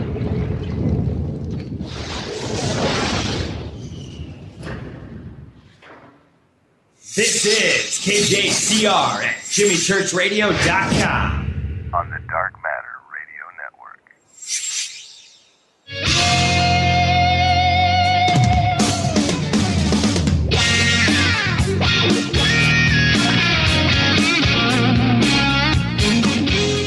All right, everybody. Fade to Black. Bespoke radio for the masses. I'm your host, Jimmy Church. Shoot me an email right now to Jimmy at JimmyChurchRadio.com. All the good stuff gets through to me, just like that last one. You got to love it. All right, first up in the box tonight, Michael, Naptown. How are you tonight, Mike? Hey, doing great. How you doing this evening, Jimmy? Fantastic, man. Fantastic. Sorry about the meltdown with the internet, the interbox last night. You know, my license plate thing that wraps around my license plate says "will work for bandwidth." Yeah, right. It was, it was one of those things, and it was funny because here in the studio, I've got these wraparound monitors, right, going in all directions, and every single one of the monitors set up for something else, but every single one of them said from whatever, whether it was Twitter. It was email. It was, Keith over at the all the screens were going, dude, audio. Whoa comes in the studio, audio. I'm like, then I couldn't even concentrate. It was coming at me from all directions. I'm like, no, because here in the studio, Mike, just so you know, it sounds perfect. What goes out of here is fine. I don't hear what you guys are hearing. And it's so distracting. I couldn't concentrate. I've literally seen Trent Reznor and Nine Inch Nails in concert 12 times. And one time his keyboard started to cut in and out. So he took the thing sideways in the middle of the show and just started kicking it till all the keys exploded. And then said, when the equipment fails, it must pay a price. I did, it was kind of funny. I didn't react. I didn't, it's just like, you know what? We've done so many shows, everything has always been fine. Okay. It was inevitable that it was going to happen, at some point, it's called odds. And it did. Oh, it's a well-produced show. I mean, you could tell you don't run cheap microphones, I mean, no. Your show sounds great, man. But I actually was pretty cool. Whoa, on the other hand, but because, we, just like anything else, how it is, it's like going on stage or anything like that. And you get all wired up, you get ready, you've got guests lined up, your mind is in a certain spot. And then to have, it's just, imagine just going out on stage and the PA system goes down in the middle of the first song. And then you've got to come down off of that. And I was just like, you know what? It's okay. It's all right. It's a drag. But, and then it took me like an hour to wind back down and come back down to earth and just go, you know what? All right. Stuff happens. I want to use another word, but I think you understand. It was a good replay last night. Hey, how was that? Because I didn't... I remember the show. I remember Annie, and I remember it being really, really cool. But, I don't go back and listen to the shows. Once they air, they air. But I got so much email today, and I was watching Twitter about Annie, and I think a lot of people thought that was a live show last night, too, that, came in the middle and didn't hear, the breakdown at the beginning. And probably I heard the breakdown in the beginning, so I was on it, I'd never heard the show before, so I would have thought the same thing. Okay, and how? Because I got all this positive response. Good show. Yeah. She was never stuck on anything. She always had an answer, and it didn't sound like it was just coming up out of her brain. And you guys had good discourse. You did the whole. Here's, we're just sitting on my couch, and that's the whole way the whole show went, was you guys were just sitting on your couch. Well, she is, first off, she's a woman, and definitely what is considered a man's world. If you're going to go and start investigating stuff like that in Area 51 and Nazi technology and Roswell and go start banging on those doors, she's got a difficult task at hand in front of her, but she pulled it off, and she really... Or maybe it could be an asset to her. Well, totally. Yes. With that voice, she could probably get through a few doors. Yeah. Solar, however you say her name, I'm awful with rolling my tongue. Solaris Blue Raven. Uh-huh. If that woman wanted to ask me any questions, I would answer anything she got to say. Yeah, she's great too. She is, and I totally hear you. With both of them, but with Annie Jacobson, she knows her stuff.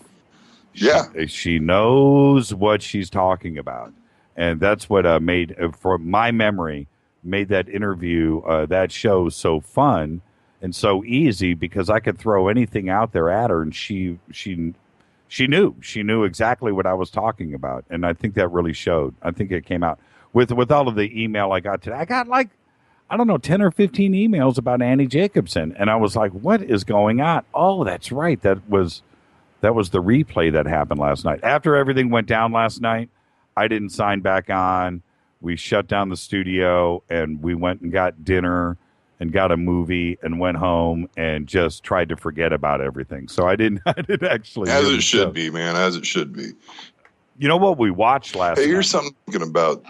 What'd you watch? We watched the, what's his name's last movie that he, no, I'm brain freezing right now. The Master? No, it's called A Wanted Man. A Wanted Man. What's his name? Died of heroin overdose a few months ago.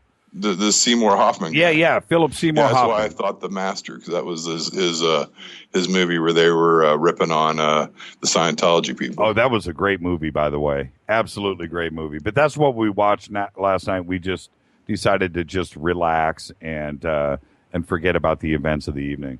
So, it's real crazy that you didn't mention his name, and I knew who he was thinking about. I know. All right, Michael, thanks for being first up in the box tonight, man. Behave. All right, you have a good evening, sir. You too. Michael Anderson, everybody, Naptown. Hi, you're live on Fade to Black. Who's calling? Where are you calling from? Hey, what's up, Jimmy? It's Jeremy. Hey, Jeremy. Oh, man. I'm in Oklahoma tonight, but usually I'm in Kansas, but I'm in Oklahoma tonight. What are you doing in Oklahoma, man? I can't tell you, man. No, I'm just kidding. I'm down here at the casino. Are you really? Yeah. What you doing? What you playing? I'm not playing anything right now. I'm just sitting out in the truck with you for a little while. Oh, okay. My wife. Oh, technically you're working then. No, I'm not working. So what's going on, Jerry? What's the good word? I missed the show last night, but I heard some of it. But what was the difficulty? It was on the internet. Was it something fishy? Yeah, it actually had nothing to do with the network or us. It was the internet actually between us, and there were some issues there, and bandwidth was just shut down. There was no technical issues on either side.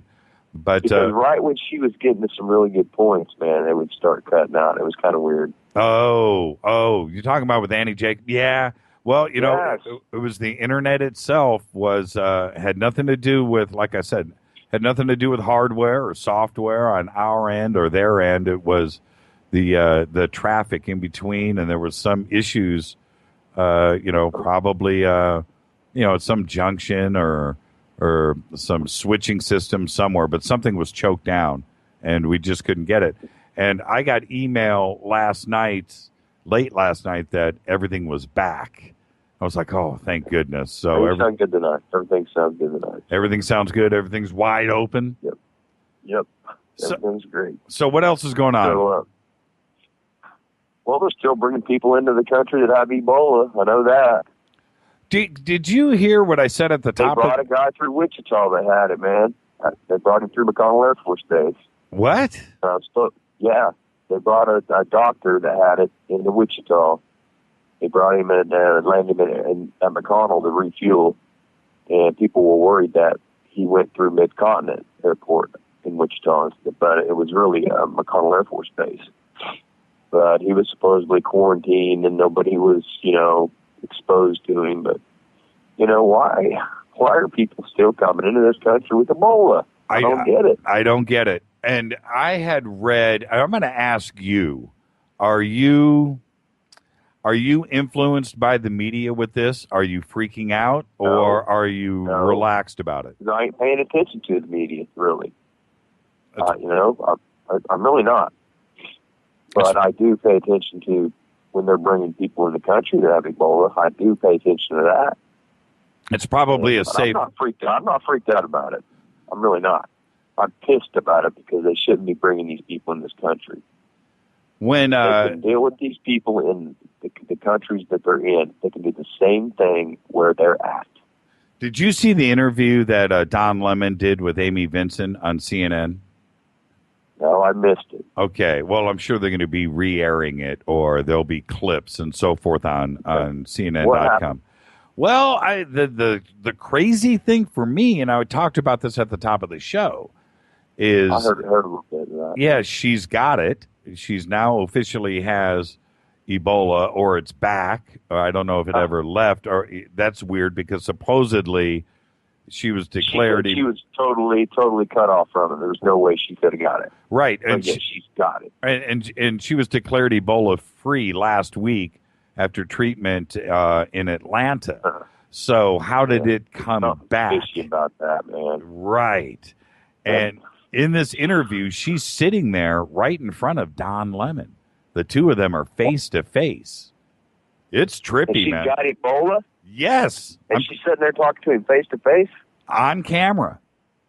And he doesn't have a face mask on. What? And I understand. Okay, so if it can't be transmitted, but I'm telling you right now, if I'm Don Lemon. It's not airborne, sure. If I'm Don Lemon, I got a face mask on. Hell yeah, I got a whole suit on, dude. Right.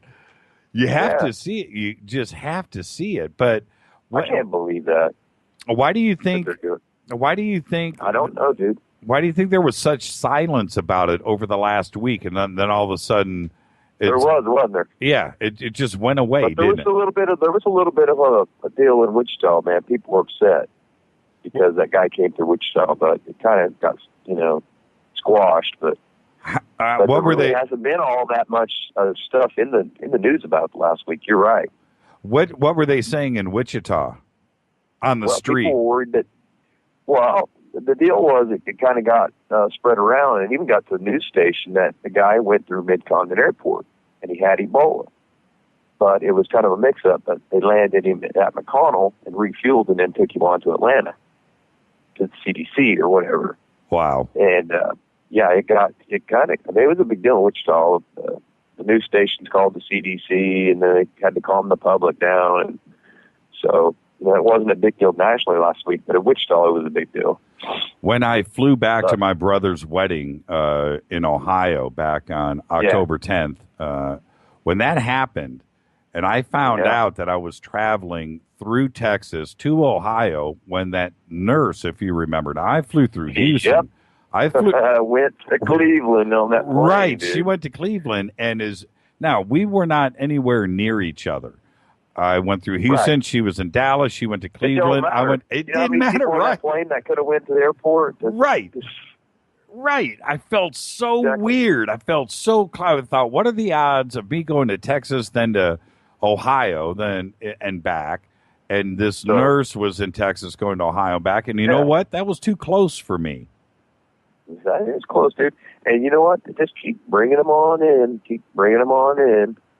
What do you think about where are you at, Jeremy? Before I let you go, where are you with disclosure? I know you were just listening to Stephen Bassett. You know, where are we? What do you think? I don't think the public can handle it, man. I don't. The general public, you know, the people listening to these kind of shows, I think we'd probably be all right. I know we would, a lot of us, because we already know a lot of us. But the general public, I think, would freak if the government disclosed it. I think they would freak. You know, I think it'd be pandemonium, and it'd be chaos. Outside of the United States or inside of the United States? The whole world, the whole earth. I mean, every country in the world, I think, can be pandemonium. You think there would be because of religion or why?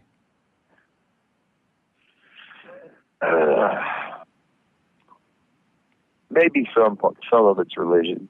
I think the Christian people would really mess them up because, you know, that doesn't go with their religion. Their religion is God made earth. You know, He didn't make others out there. And, you know, that would be an issue. But no, I just think that people just couldn't handle it. And it'd be riots and all kinds of stuff, I think. Well, I don't think you have to. I can understand why they don't disclose. I really do. I can understand why they don't. Well, I don't think you have to be educated or even necessarily religious to just look to the sky, look to the heavens and look at the stars and sit and wonder, are we alone? And so I think everybody has been asking themselves that question, you know, man, woman, young, old, religious, not religious. Man, a lot of the Christian people, they are so closed-minded about anything but Jesus came and, you know, we're alone. And I'm telling you, they would be, they would freak. Is your family religious? I come from a Catholic family, but we're not really religious per se. I'm really open-minded. I think my whole family really is, but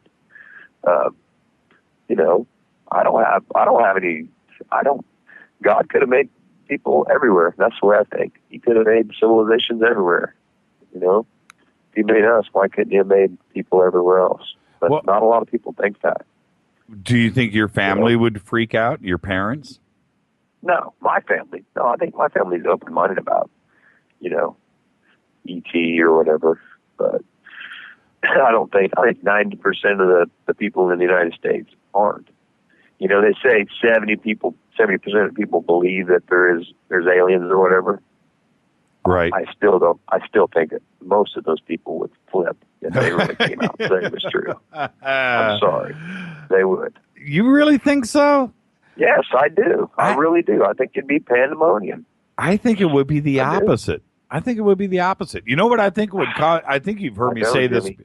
I think you've heard me say this before, but what I think would cause pandemonium is if they announced that we were alone. Now that would freak people out. I think if they just came out and said, "Okay, you know what? We're going to say this publicly for the first," it just stand right up. Obama steps up to the microphone and goes, "Look, we are alone. There hasn't been we are alone." No way he could really. I think people would say, "There's no way he could really know that." Because the universe is so large. There's no way he could know that. I think that's what most people would think. Well, don't you think it would be a real bummer to find out that we were alone? That would be a bummer, wouldn't it? If we really found out and we really knew, it would. I think it would suck. I think it would suck for we're the only thing in this universe. I really. Oh, man. All right. Yeah, that's what I think. I think if they, you know, I think we would be relieved to know that there is a reason to continue and be happy and let's fix this planet for our brothers. There's a difference too. You know, if the disclosure comes out and says, "Hey, look, there's reptiles living underneath our planet," you know, or we know that there's a base on the moon or something like that, and there's aliens. I mean, there's different types of disclosure. You know what I mean? Yes. I mean, if they come out and say, there's 60 different type of alien races living on this planet, I think people might freak out. But if they came out and said, we have found extraterrestrial life and whatever, I think maybe people would be cool with that. But if they came out and said, there's and there's and all kinds of different aliens living. Hey, Jeremy, your phone's breaking up. Your phone's breaking up. Man. It's okay, brother. Hey, listen. I'll talk to you. I'm in a bad spot in Oklahoma, but I will call you back some other time, Jim. You got it. I'll talk to you on Monday, man. Love you, brother. Love you back, Jeremy. Thank you, man. Hey, Dino. Hey, I just wanted to call again to round out this topic. All Fadernauts are equal, and everybody has a right to opinion, but I wanted to point out some key points on this disclosure. Number one, what we're talking about tonight and what Stephen Bassett's group is talking about is simply to get congressional hearings. It's simply to interview 40 people who are willing to testify under oath. It doesn't say there's going to be full disclosure. It simply puts the information out there for those who are not like us, who do not have an open mind, or for those who have not bothered to look into the subject but are curious. And as an American, I think that's the whole purpose. And whether it will happen or not, as far as full disclosure, whether the reaction will be one way or the other, I encourage people to read Richard Dolan's book, AD, After Disclosure, because I think he very thoughtfully, he and the other author, very thoughtfully tried to look through the various realistic scenarios based on what's going on in our country today. And some of them could be bad and some could be good, but there are, you know what I'm saying, Jimmy? We don't know the future, and you can sit around, and you can say, well, that'll never happen. But when you do something, at least you don't have to look back and say, man, I wonder what would have happened if I had done it. But that's exactly the point, Dino. You're absolutely right. The point is, and it goes with anything like this, in your own personal life, too, as well. You can't go and say, coulda, woulda, shoulda, maybe I should have, but I didn't, and I didn't try. Well, you know what? If you don't try, then you got nothing. Mm-hmm. It's that simple.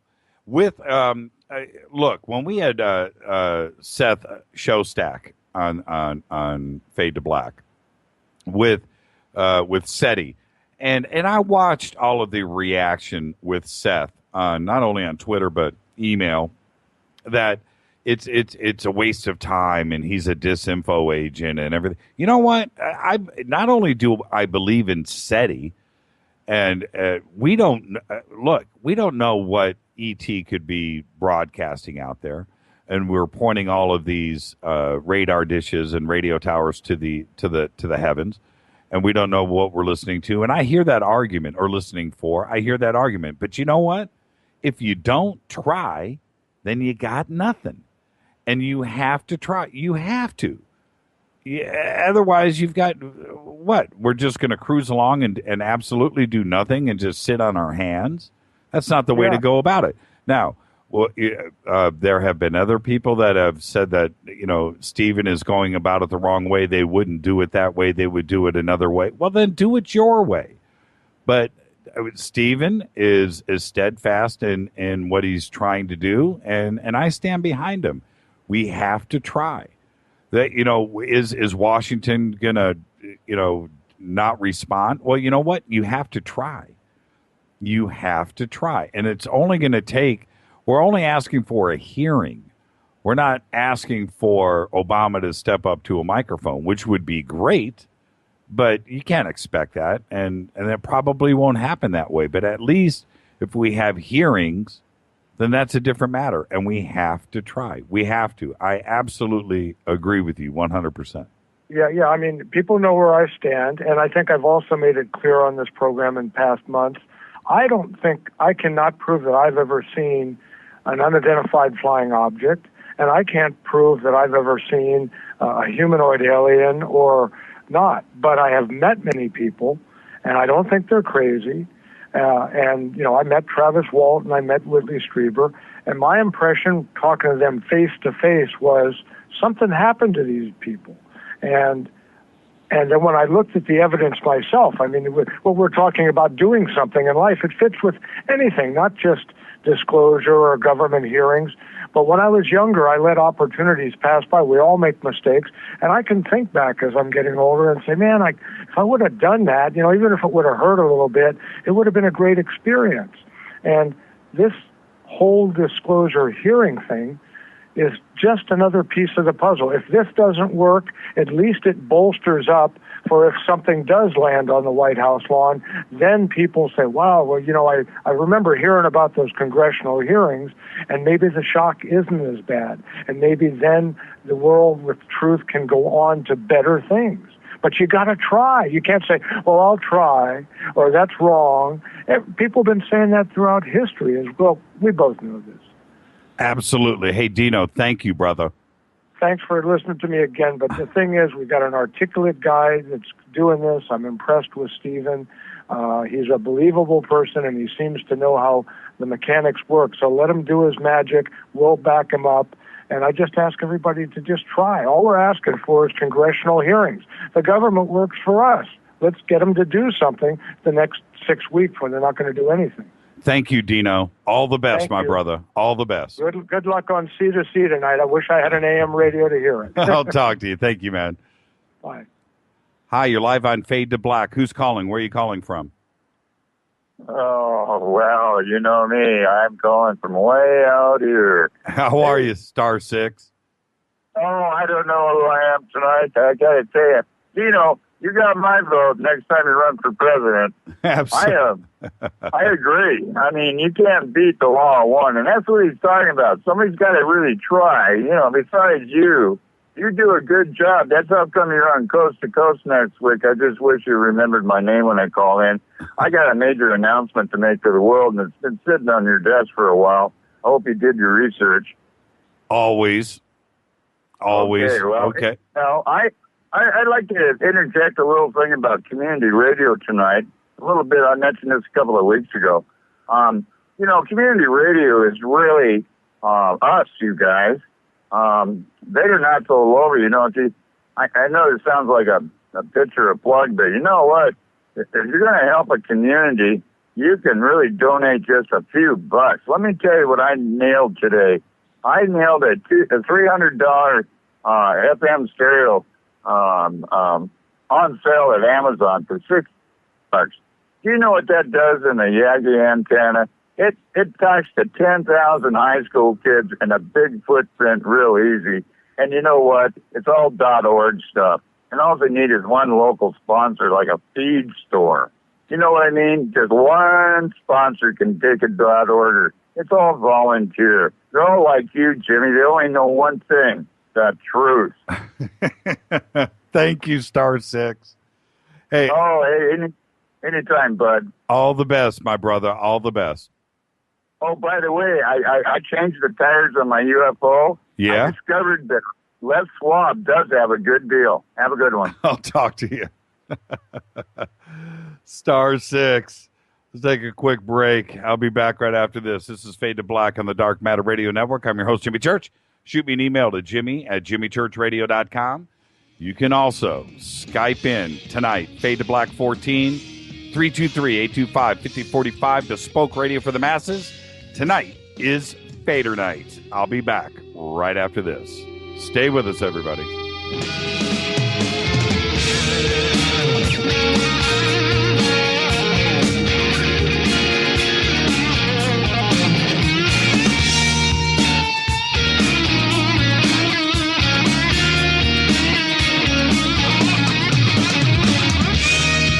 This is KJCR at jimmychurchradio.com. On the Dark Matter Radio Network. Hey, this is Alan Johannes from the Vultures and Queens of the Stone Age. You're listening to jimmychurchradio.com. Rock on.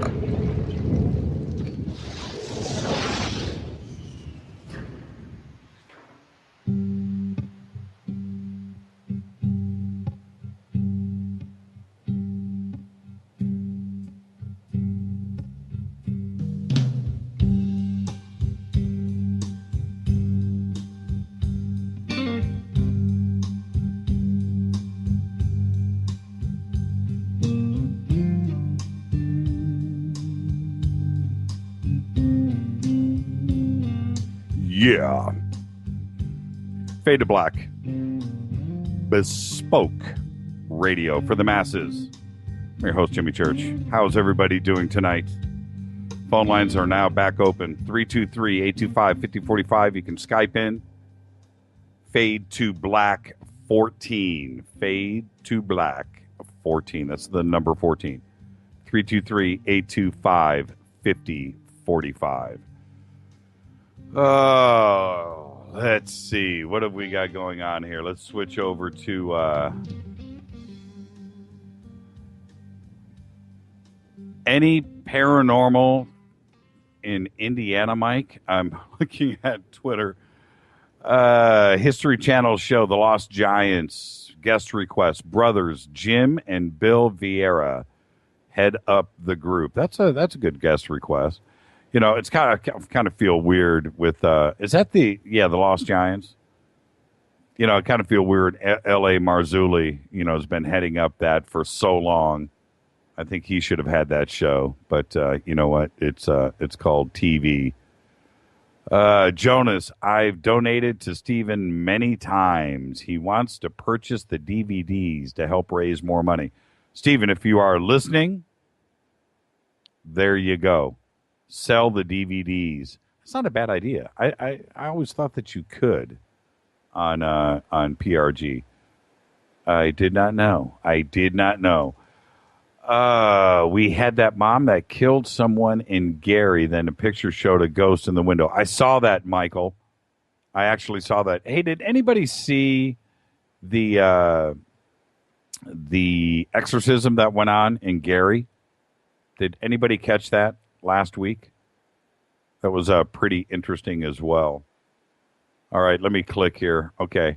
Fade to Black, 323-825-5045. And Donna, you got disconnected during the commercial break. Call back. I'll put you to the front of the line, too, as well. All right. Let's see. What else have we got going on? Oh, I did want to comment. Oh, hold on a minute here. Hold on. I just got a text from Doug Aldrich. He is saying, oh, hold on. Let me go back here. Doug. All right, Doug, you should call in. He said, very cool, the success of the show. All right.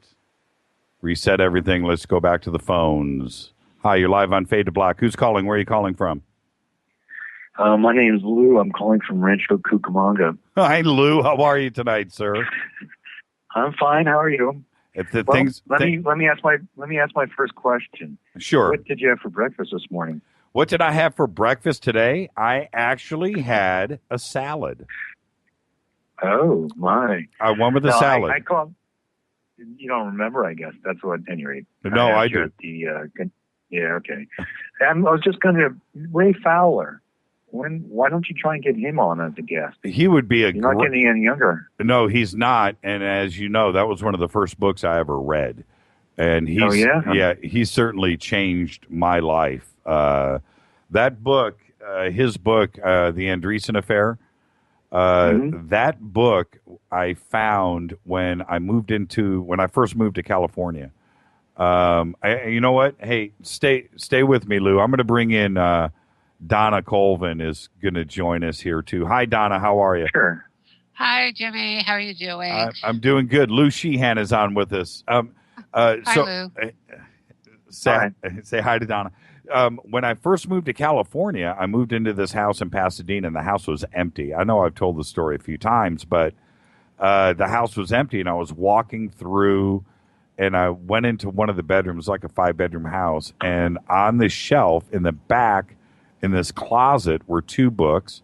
One of them was Betty and Barney Hill, and the other one was Raymond Fowler.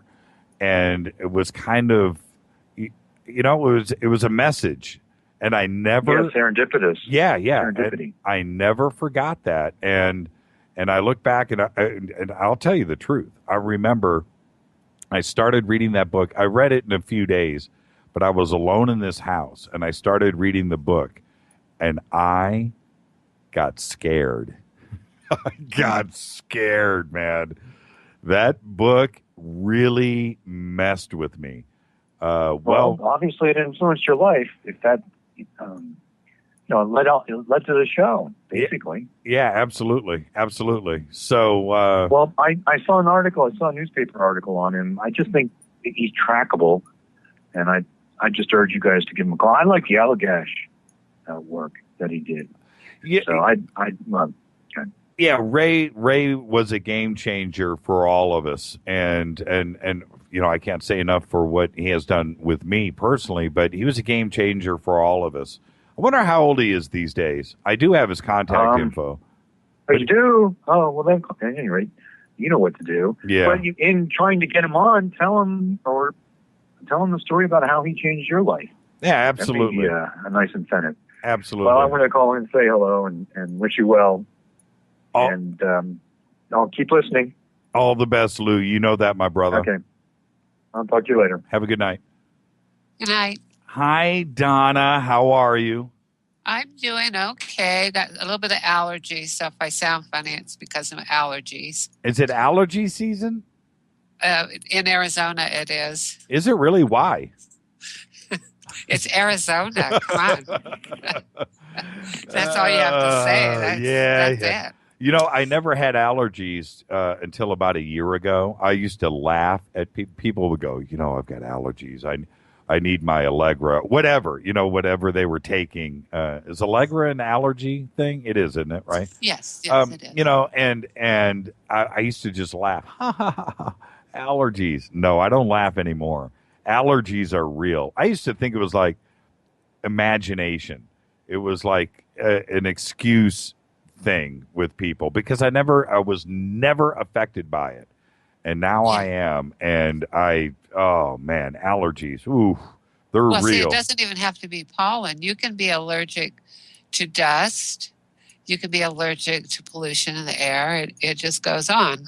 Yeah. It happened. I started getting, these itchy eyes, right? It was about a year ago. And I was like, what the heck? And I was just, it was so, you can't concentrate. You couldn't do anything. I was constantly washing my face, washing my hands, scratching, and, thinking that it would pass, and it didn't. So I go to my doctor. Doctor goes, you've got allergies. I was like, what? You're kidding me. Little prescription, couple of pills, gone, done. In minutes. You. Yeah, it was minutes too. It was crazy because I put up with it for a week or two, and it was gone. I couldn't believe it. Well, I've had them all my life. I grew up in the Central Valley and the San Joaquin Valley. I was born and raised in the Fresno area and left when I was 18. So I always had allergies there. And that was from the pesticides and all that stuff. So it's Fader night, Donna. It's your night. What's going on? Well, I wanted to call in because I just want to give kudos to Stephen. I think he's doing a great job. I wish I had been so forthright when I was younger. I'm sure you read that one story I said that happened to me in Seattle in the 70s. Yes. And I've had a lot of things happen to me through the ages, and I just wish I had spoken out. But, when you're younger and you want jobs, you don't speak out. Because I've worked for federal government, I've worked for state governments, I've worked for county and city governments. Mm-hmm. And if you start talking about stuff like, I saw a UFO, or I think I saw the Men in Black. The next day, they would suddenly say, well, we've had to cut back. You can't work here anymore.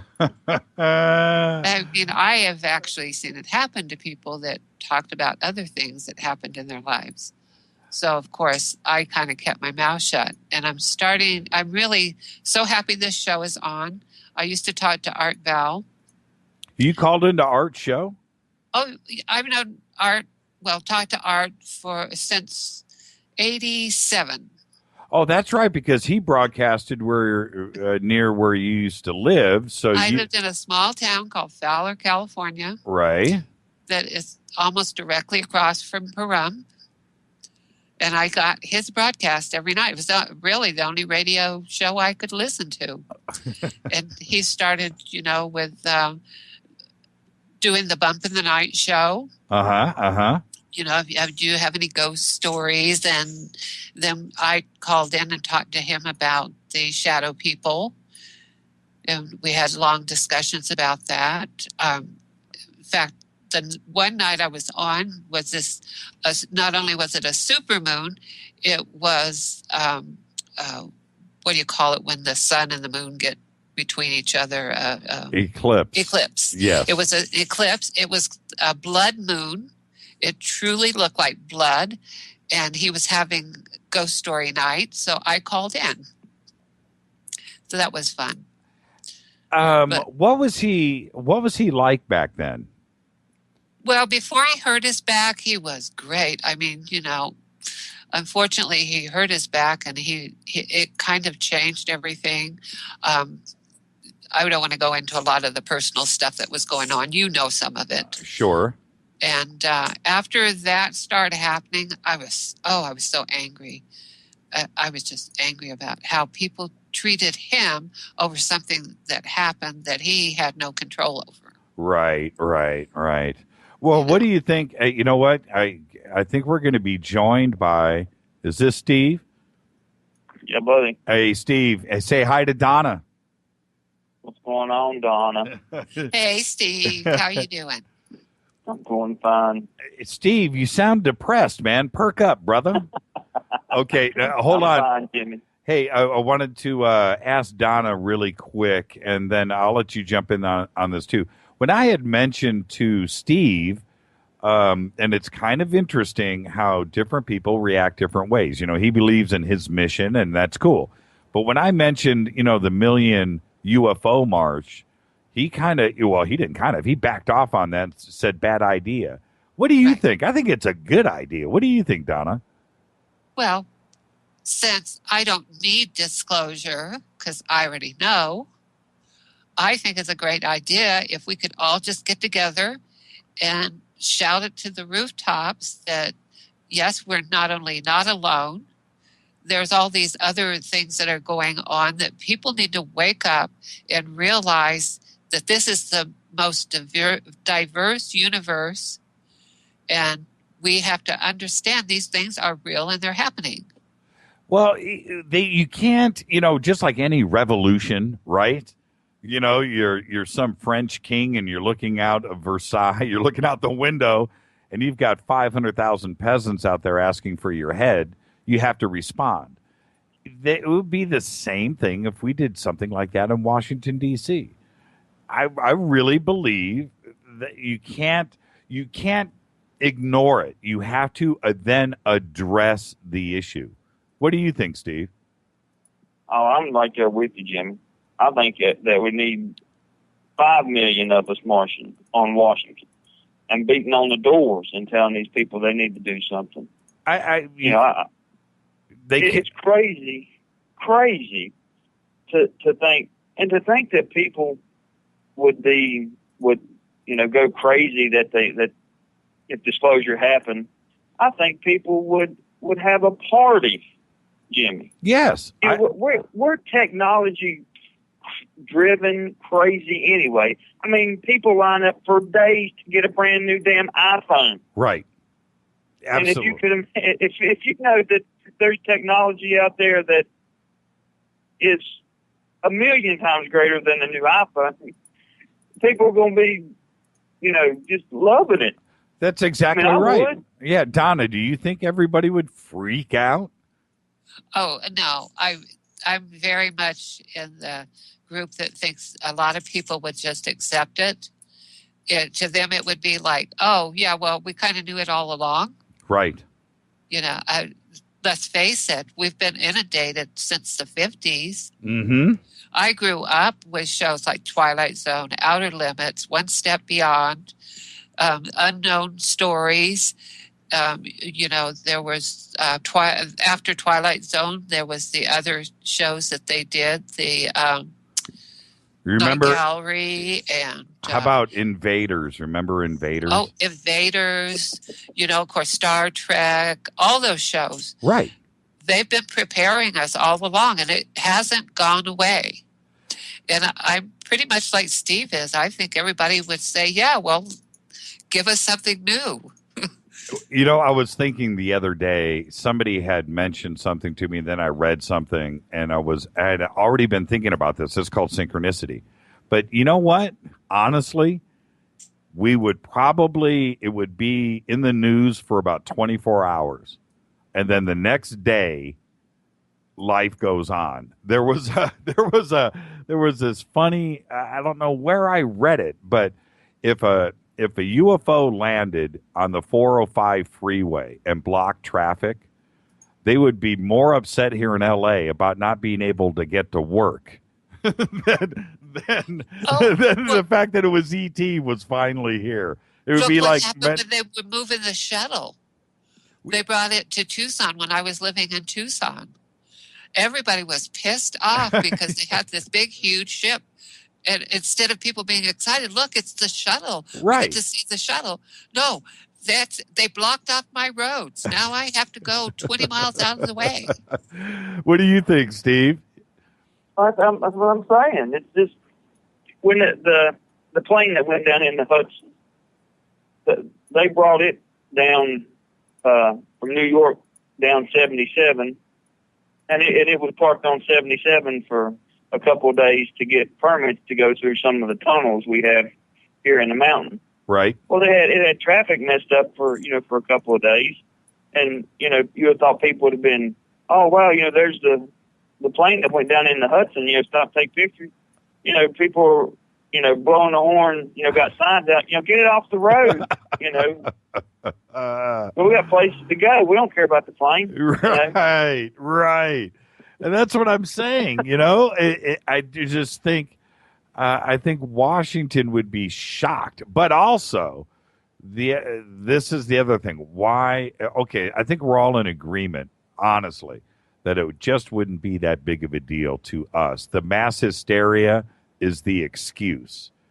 But I think we would really be upset about being lied to and why we were being lied to and what technology that was possibly suppressed from us for so long.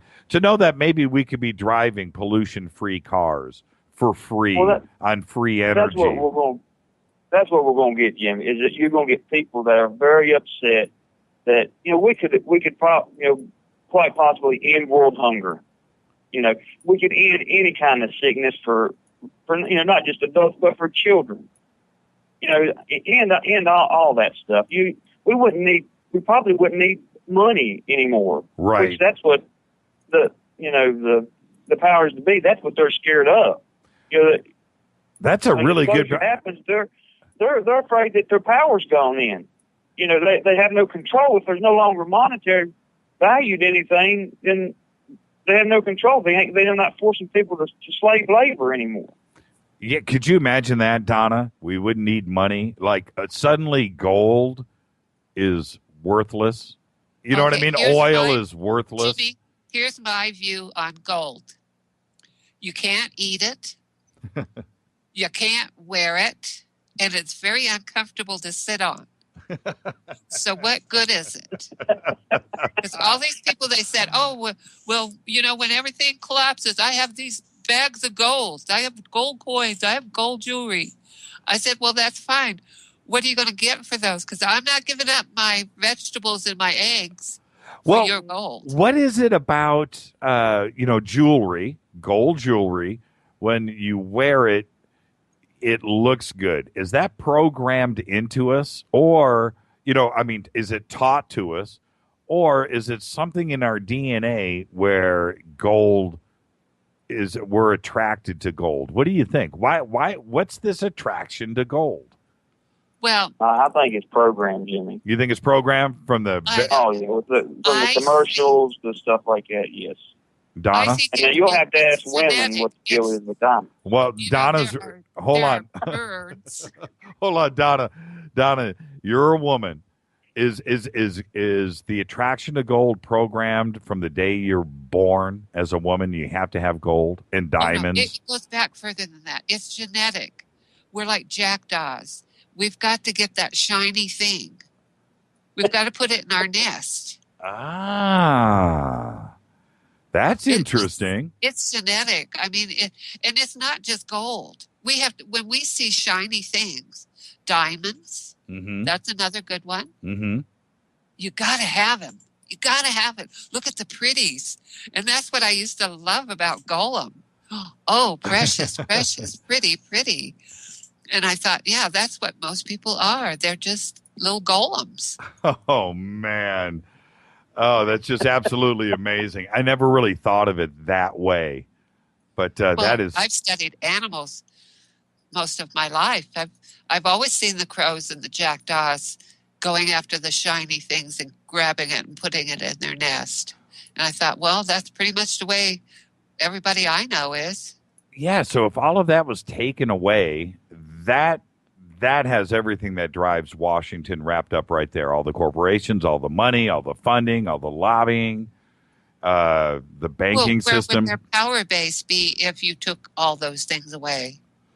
Well, but that's my point. What if that's what we would be upset about the most, in that we could have not spent a dime on oil and gas and everything for our cars and polluting the planet. All of that could have been averted, and we could have put that money into education, into happiness, into having fun, into feeding the world and the health system and everything else. All of that money could have been spent somewhere else. All the money would have been spent somewhere anyway. You know what I mean? So, well, yeah, but look at this election that just came up. The Republicans spent over $6 billion on trash advertisement. I was so sick of them. I'm telling you, when they get on there and they start tearing down the other person, and it goes the same for the Democrats. Right. When they get on there and they're tearing down the Republicans, or the Republicans are tearing down the Democrats, they turn me off. But $6 billion. And we have children, we have adults in this country that are starving, homeless, right, ill, and they're throwing away $6 billion. Why did we elect them into office? I had read something the other day. Steve, I don't know if you're old enough to remember this, but I certainly do. I know Donna is. In the late 60s, we started the school lunch program. Donna, you remember when that kicked off? Oh, yes. And there was it came out that there was starving kids and families in the Appalachian Mountains, and there was kids that were, not being fed correct. And Washington suddenly reacted to that. Okay, no kid in the United States is, so the school lunch program kicked off.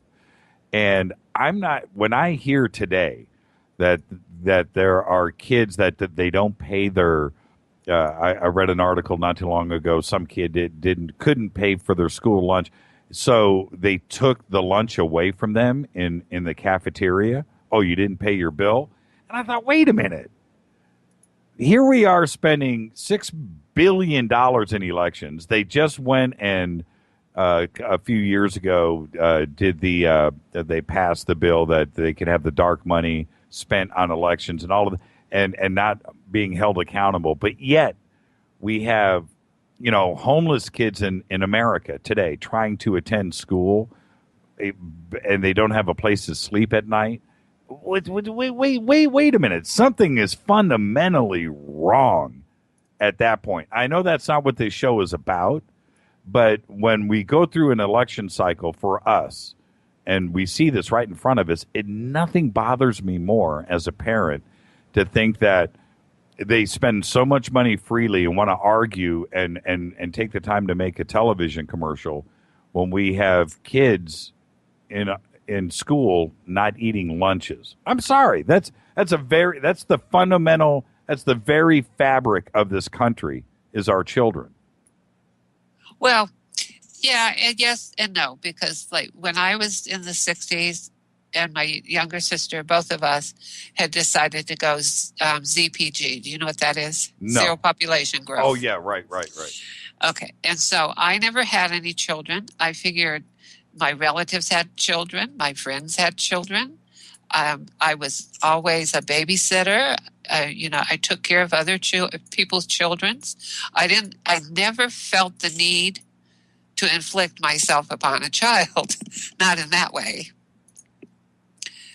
And yet, I just couldn't stand it. I had several friends that were working very hard, single mothers. They couldn't afford to put food on the table. Their children went to sleep, and yet we have these big, rich people that spend billions of dollars on advertising. It's just crazy. It's absolutely crazy. Yep. We need to get all that back under control. We really do. Steve. Well, that Jimmy, that's why we're going to see if we don't get things like this under control, that is what's going to be the catalyst for revolution. That's what's going to start it. Stuff like that, just it's finally getting enough tension and getting under enough people's skin to say, hey, what are we doing? Where are we at as a country? Where are we at as a people? Where are we at in humanity that we can allow this to happen? Have we become so blinded with greed and materialistic things that we can't help out the fellow man? Yeah, and here in California, this is one of the craziest stats ever in the history of mankind. We'll spend $40,000, $50,000, $60,000 a year per prisoner to put him in jail, right? But we can't. We have homeless people on the streets and starving children and single moms, trying to do the best that they can. It's like, wait a minute. We need to slow down. We need to take care of our own and put this thing back together. I don't know how we can get it back on track, because it just seems like, and I don't want this to be a political show, but it just seems like, what are we electing and what are we moving forward to? Here we are with this entire disclosure situation with, not only Stephen Bassett, but for all of us in the United States. For all of it, and they don't listen to a single thing that we say. They could care less. Once they get elected, it's like you can have the most innocent, first time politician, but once they get inside the circle, the game changes. I agree. I've always had that philosophy, Jimmy, that you may have one person that he gets out on his political campaign trail and he's spitting a good game. Hey, I'm going to do this when I get to Washington. I'm going to do that when I get to Washington. But when he gets to Washington, he gets told what he's going to do when he gets to Washington. Absolutely. If you want to be a part of this group, this is how you're going to act. If you want to act different, and rock the boat, we're just going to alienate you. We're going to shove you out. You may have your term, you may get a little bit of TV time, but at the end of it, we're going to ruin your career. And you're not going to be a politician very long. All right. I've got some more callers coming in. Hey, Donna, good night. I'll talk to you soon, as always. Alrighty. Thank you for everything. You're welcome. Thank you for being on. Stay. Thanks for the time, Jimmy. Okay, Steve. I'll talk to you soon. Yeah, buddy. You got I'm it. working on 79, so I'll be around for a little bit longer. Good night. I'll talk to you.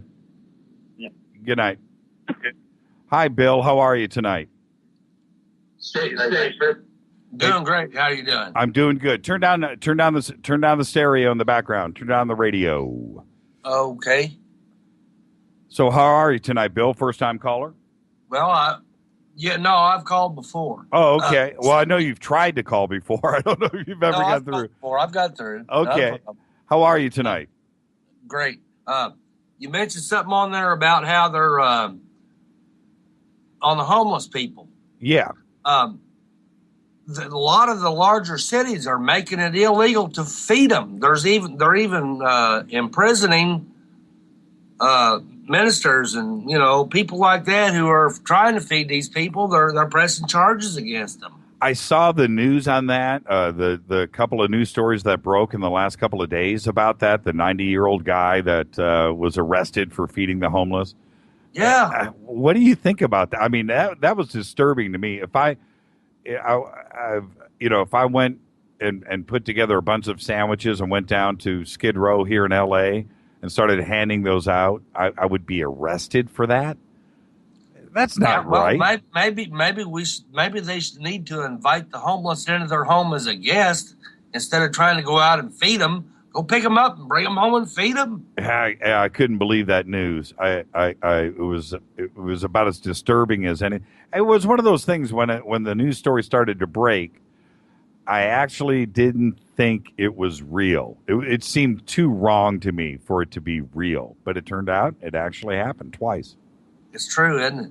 Yep. I've seen a lot of different videos. This is happening all across the country. They're making it illegal to feed homeless people. This is wrong. This is wrong. Well, and it reminds me of, and again, this show, we're about paranormal and ufology, but it's Fader Night. I'll talk about whatever you guys want to talk about. But I did see the other day the kids that were arrested for putting money in parking meters. What is wrong? Who cares as long as the meter's getting fed? Where do you care where the money came from? And you're going to, cite kids for walking around popping quarters into parking meters? Well, if it's all about the revenue, if things are that tight, I guess they'd rather write a ticket, Absolutely. Hey, so what do you think about two things? Stephen Bassett earlier and his disclosure project. What do you think about Steve and his efforts? Well, I think it's great, but I think he's wrong. I think people would accept it. I don't think they would be scared to death. I think it'd be like, all right, it's about time, And what about I wanted to ask you, Paul Mohler and his flying car, the 400. I was going to mention this to Paul. I'll do it on Wednesday. I did a couple of shows earlier this year about the future. We had this whole dynamic life set up in the 50s with flying cars and the world of tomorrow and the future kitchens and everything, but it never happened. And why do you think that is? Here Paul is with his flying car.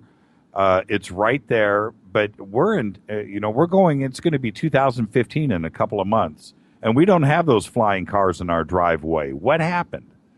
I remember the weekly reader from grade school. Yes. I'm 55.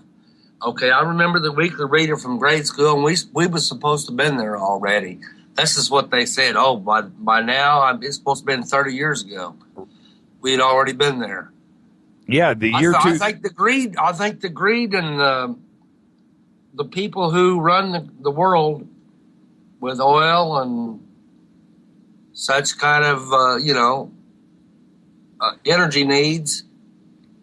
Well, yeah. Are commanding what's going to be sold and what ain't going to be sold.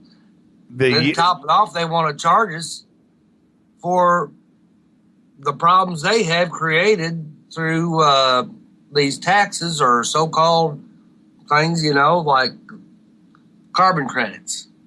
Well, this is enforced by them. Then they want us to pay for it. That's right. And what's weird is the year 2000 just came and went. And you brought up a good point, the weekly reader and the way that we looked at things in the 1960s as kids in elementary school, and the space program was going on, and we had the moon and we had Mars and we had space stations and all of these dreams of the future, that by the year 2000 we would have this, and this, and we all looked forward to that. And then the year 2000 came by and blew by us.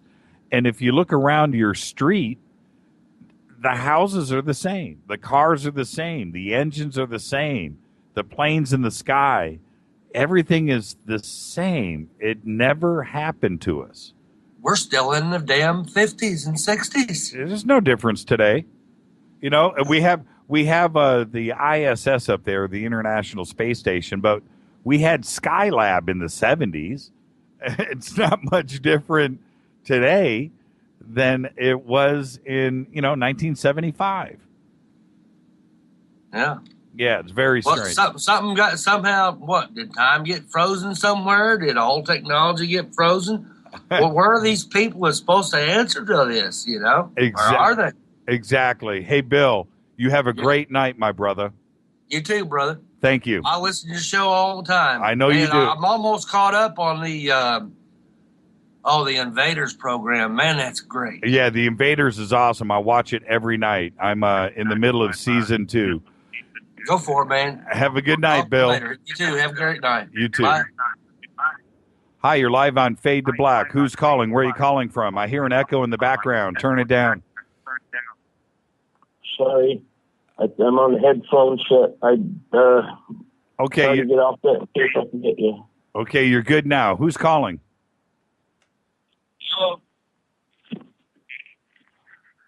Jimmy? Yep.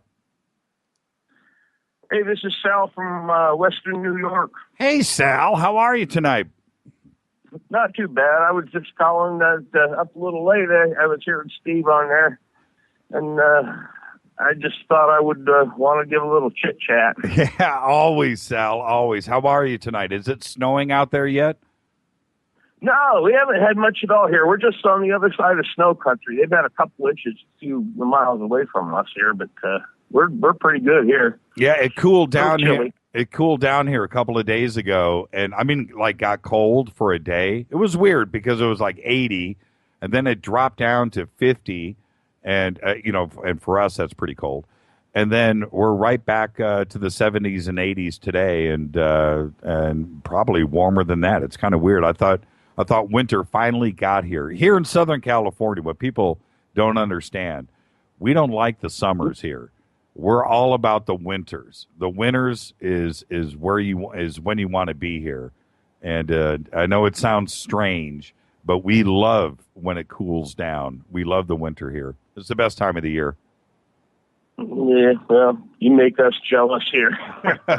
Well, that's why we live here, man. I hate to say it, but it's true. So what's going on tonight, Sal? What's shaking? It's your show.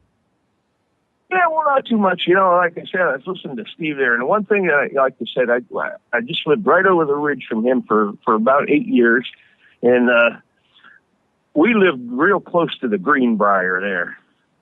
Oh, the hotel? Yeah, the supposed underground facility there. It's not supposed now. No, it's not. No, it's not supposed. That thing is the real deal. Well, yeah, that's just kind of what I kind of wanted to ask him at some point. Is when we lived down there from 76 to 86, 80, well, it would have been 76 to whatever, 84, whatever. But the whole time we lived down there, like I said, we lived pretty close there, maybe 45 minutes away, well, half an hour at one point. And we would drive. We just knew, everybody knew that was there. They knew it existed. It was common fact down there. And did you ever try to go by there? Oh, we drove by it probably once a month or something. We used to drive over to Roanoke, down to southern West Virginia. There's nothing to do down there. I mean, if you wanted to go somewhere, we'd go to Charleston or Roanoke or, just drive around. We knew the roads down in southern West Virginia are a lot better than some of the people who grew up down there.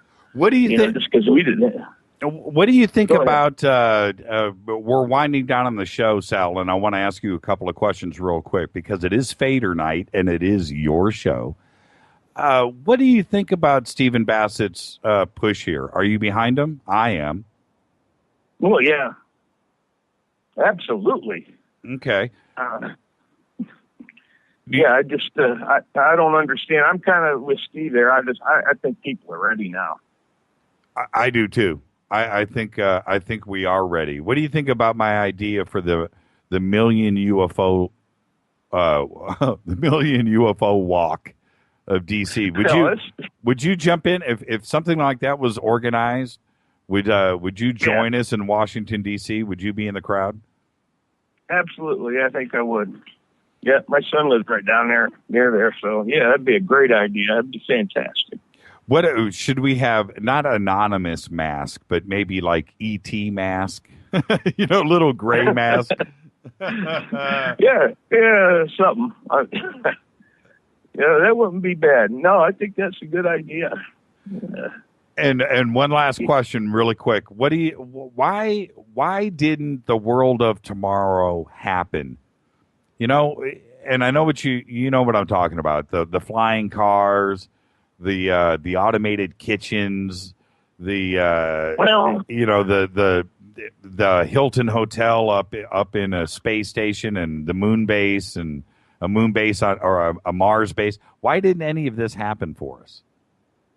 I think maybe that's the reason why I dialed, because I was thinking about that when you were talking to Steve there. And I'm almost thinking it's because of the expense of it and the money. And, they've got all this money they're spending on all the black ops.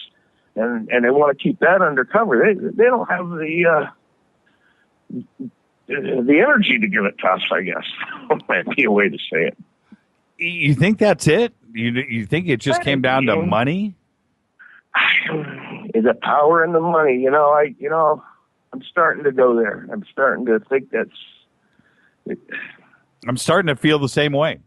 And I never would have said that maybe 10 years ago, but because, hybrid cars, today, finally, for the first time in, I don't know when, gas is under $3 a gallon here in California. And now, for the first time, and I think that it has a lot to do with more efficient vehicles. We're driving less. Our demand for oil is less. We're producing more oil in the United States. We've got a glut, but we're definitely using less oil. But we should have had all electric car, or things should have been solved a long time ago, where none of this would have been an issue today. But they've got to keep selling that oil. They've got to keep making money. And as long as they're doing that, giving away free energy and having, solar powered cars. I've thought about that a million times. Why don't we have solar powered cars? Why not? Why not have a solar powered car? Makes sense to me, doesn't it? Exactly. Hey, Sal. Agreed. Yes, absolutely. Yeah, we've been doing this since early 70s. I remember. Yep, absolutely. Hey, Sal, you have a good night, man. You too, Jimmy. Thanks. Thank you. Always, always. All the best. Okay, bye. The closer joins us. Les, how are you tonight? Doing good, Jimmy. I'm so happy that you brought Stephen Bassett and Moller on tonight. I'm glad we got a chance to hear them both. Bassett is very, very important to hear out Bassett now that he's getting things rolling for us. He's doing us a large favor right now. He's doing the work of 1 million people. Well, 100 for sure. He really is. And to have the drive combined with integrity and keeping both of those together and staying on track and not losing vision, because it would have been easy for him or other people, that try what he's doing, to finally just pull up stakes and go, okay, enough is enough. I can't do this anymore. Jimmy, why the hell can't we have someone like him as our president or one of our representatives? That's what I want to know. It seemed like we were close with Ford. It seemed like we were close with Jimmy Carter, in that those guys were screaming for disclosure. Well, at least Carter, admitted, and I think that so many guys were going into Washington saying, you know what, when I get there, I'll check out this UFO thing and I'll get back to you. And that's the last you ever hear of it. You got to wonder if someone put a gun to his head, or not his head, his family's head. Absolutely. Or something. I don't discount that at all. Gerald Ford, when he was governor in Michigan, we all know the story, had all those sightings up there. He lost his mind with it and went to Washington and said, we've got to talk about this. And everything went down like it did in 1968. He goes, he's vice president. boom, takes over the office, and he never. I don't know if he ever spoke about it again. He didn't. I don't think he did anyway. No. He spent most of the rest of the presidency dodging bullets and tripping over his own feet. I miss those days. I miss those days so much. But so what else is going on, Les? I just think we just need to get disclosure over with. Most people already know, or most people at least believe, especially with the way, Hollywood, news, TV, they've been throwing it in our face since the 50s, pretty much. And they made it look ridiculous at the time, for what the time was. It was still decent. But, I think most people would be happy with it. I mean, it would somewhat free, 0 point energy would mostly free up, all the oil. We wouldn't be polluting our planet. We could actually, with 0 point energy, we could possibly, not have to worry about so much about population control, because we could get to other planets. We could get to other solar systems. We can move some of the populace off. There must be one thing. It just must be one thing. You could take the most innocent soul, the most innocent child with the best of intentions, but power corrupts. Once they get there, no matter how they believe, I'm talking about you, Les. What if you ran for office? Do you think, no, wait a minute, listen to me for a second. You run for office. You have integrity. Your feet are on the ground, and you're all for disclosure and everything else. Do you think you would change once you got into office? Senate, Congress, House of Representatives, Oval Office. Do you think you would change? No, but I wouldn't last more than one term with the current administration and the way things work right now. I know. I'd be ousted. It seems like power corrupts. Once you get there and I don't know if they just sit you down and shut the door and a couple of guys come in and go, okay, now this is how it really works here. Forget about your campaign, brother. This is how it really works. Something happens.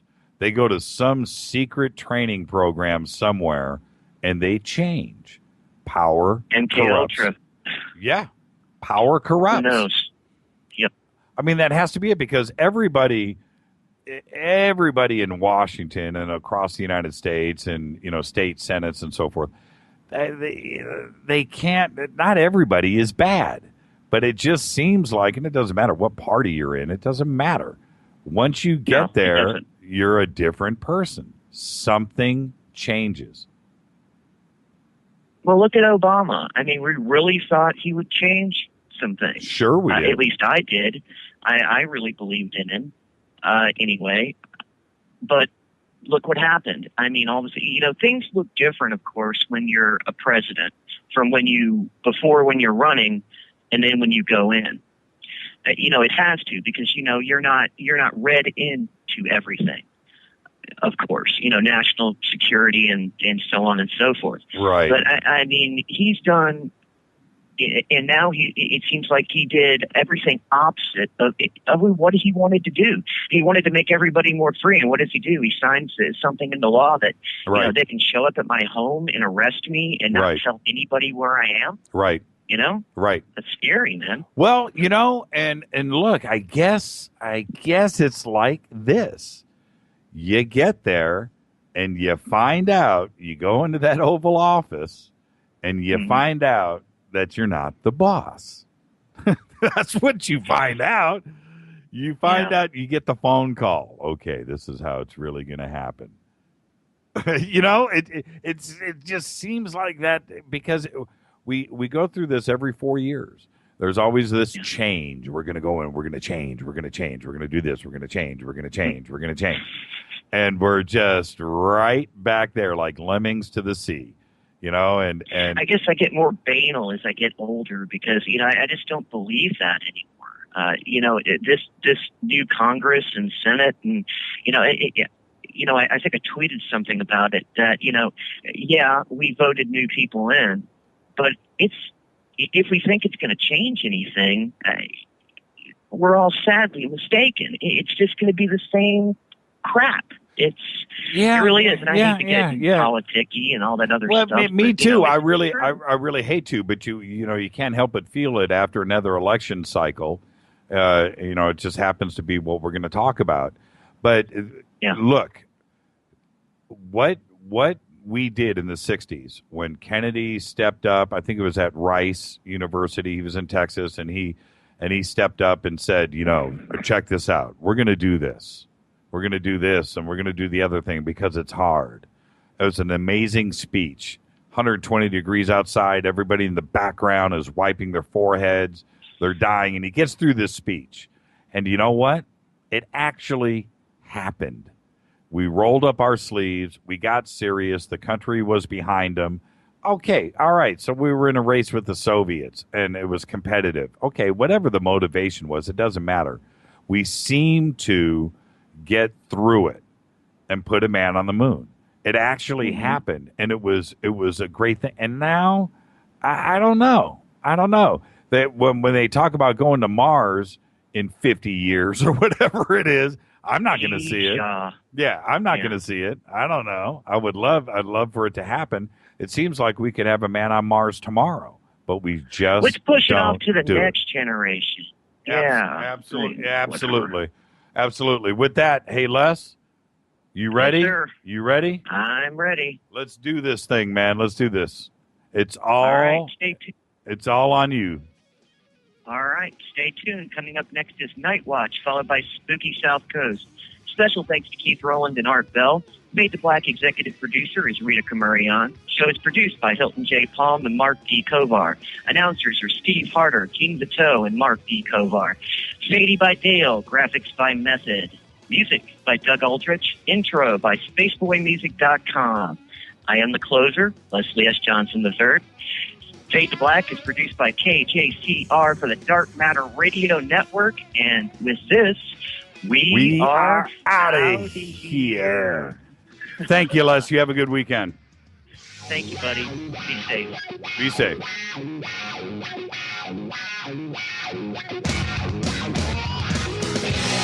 Yeah.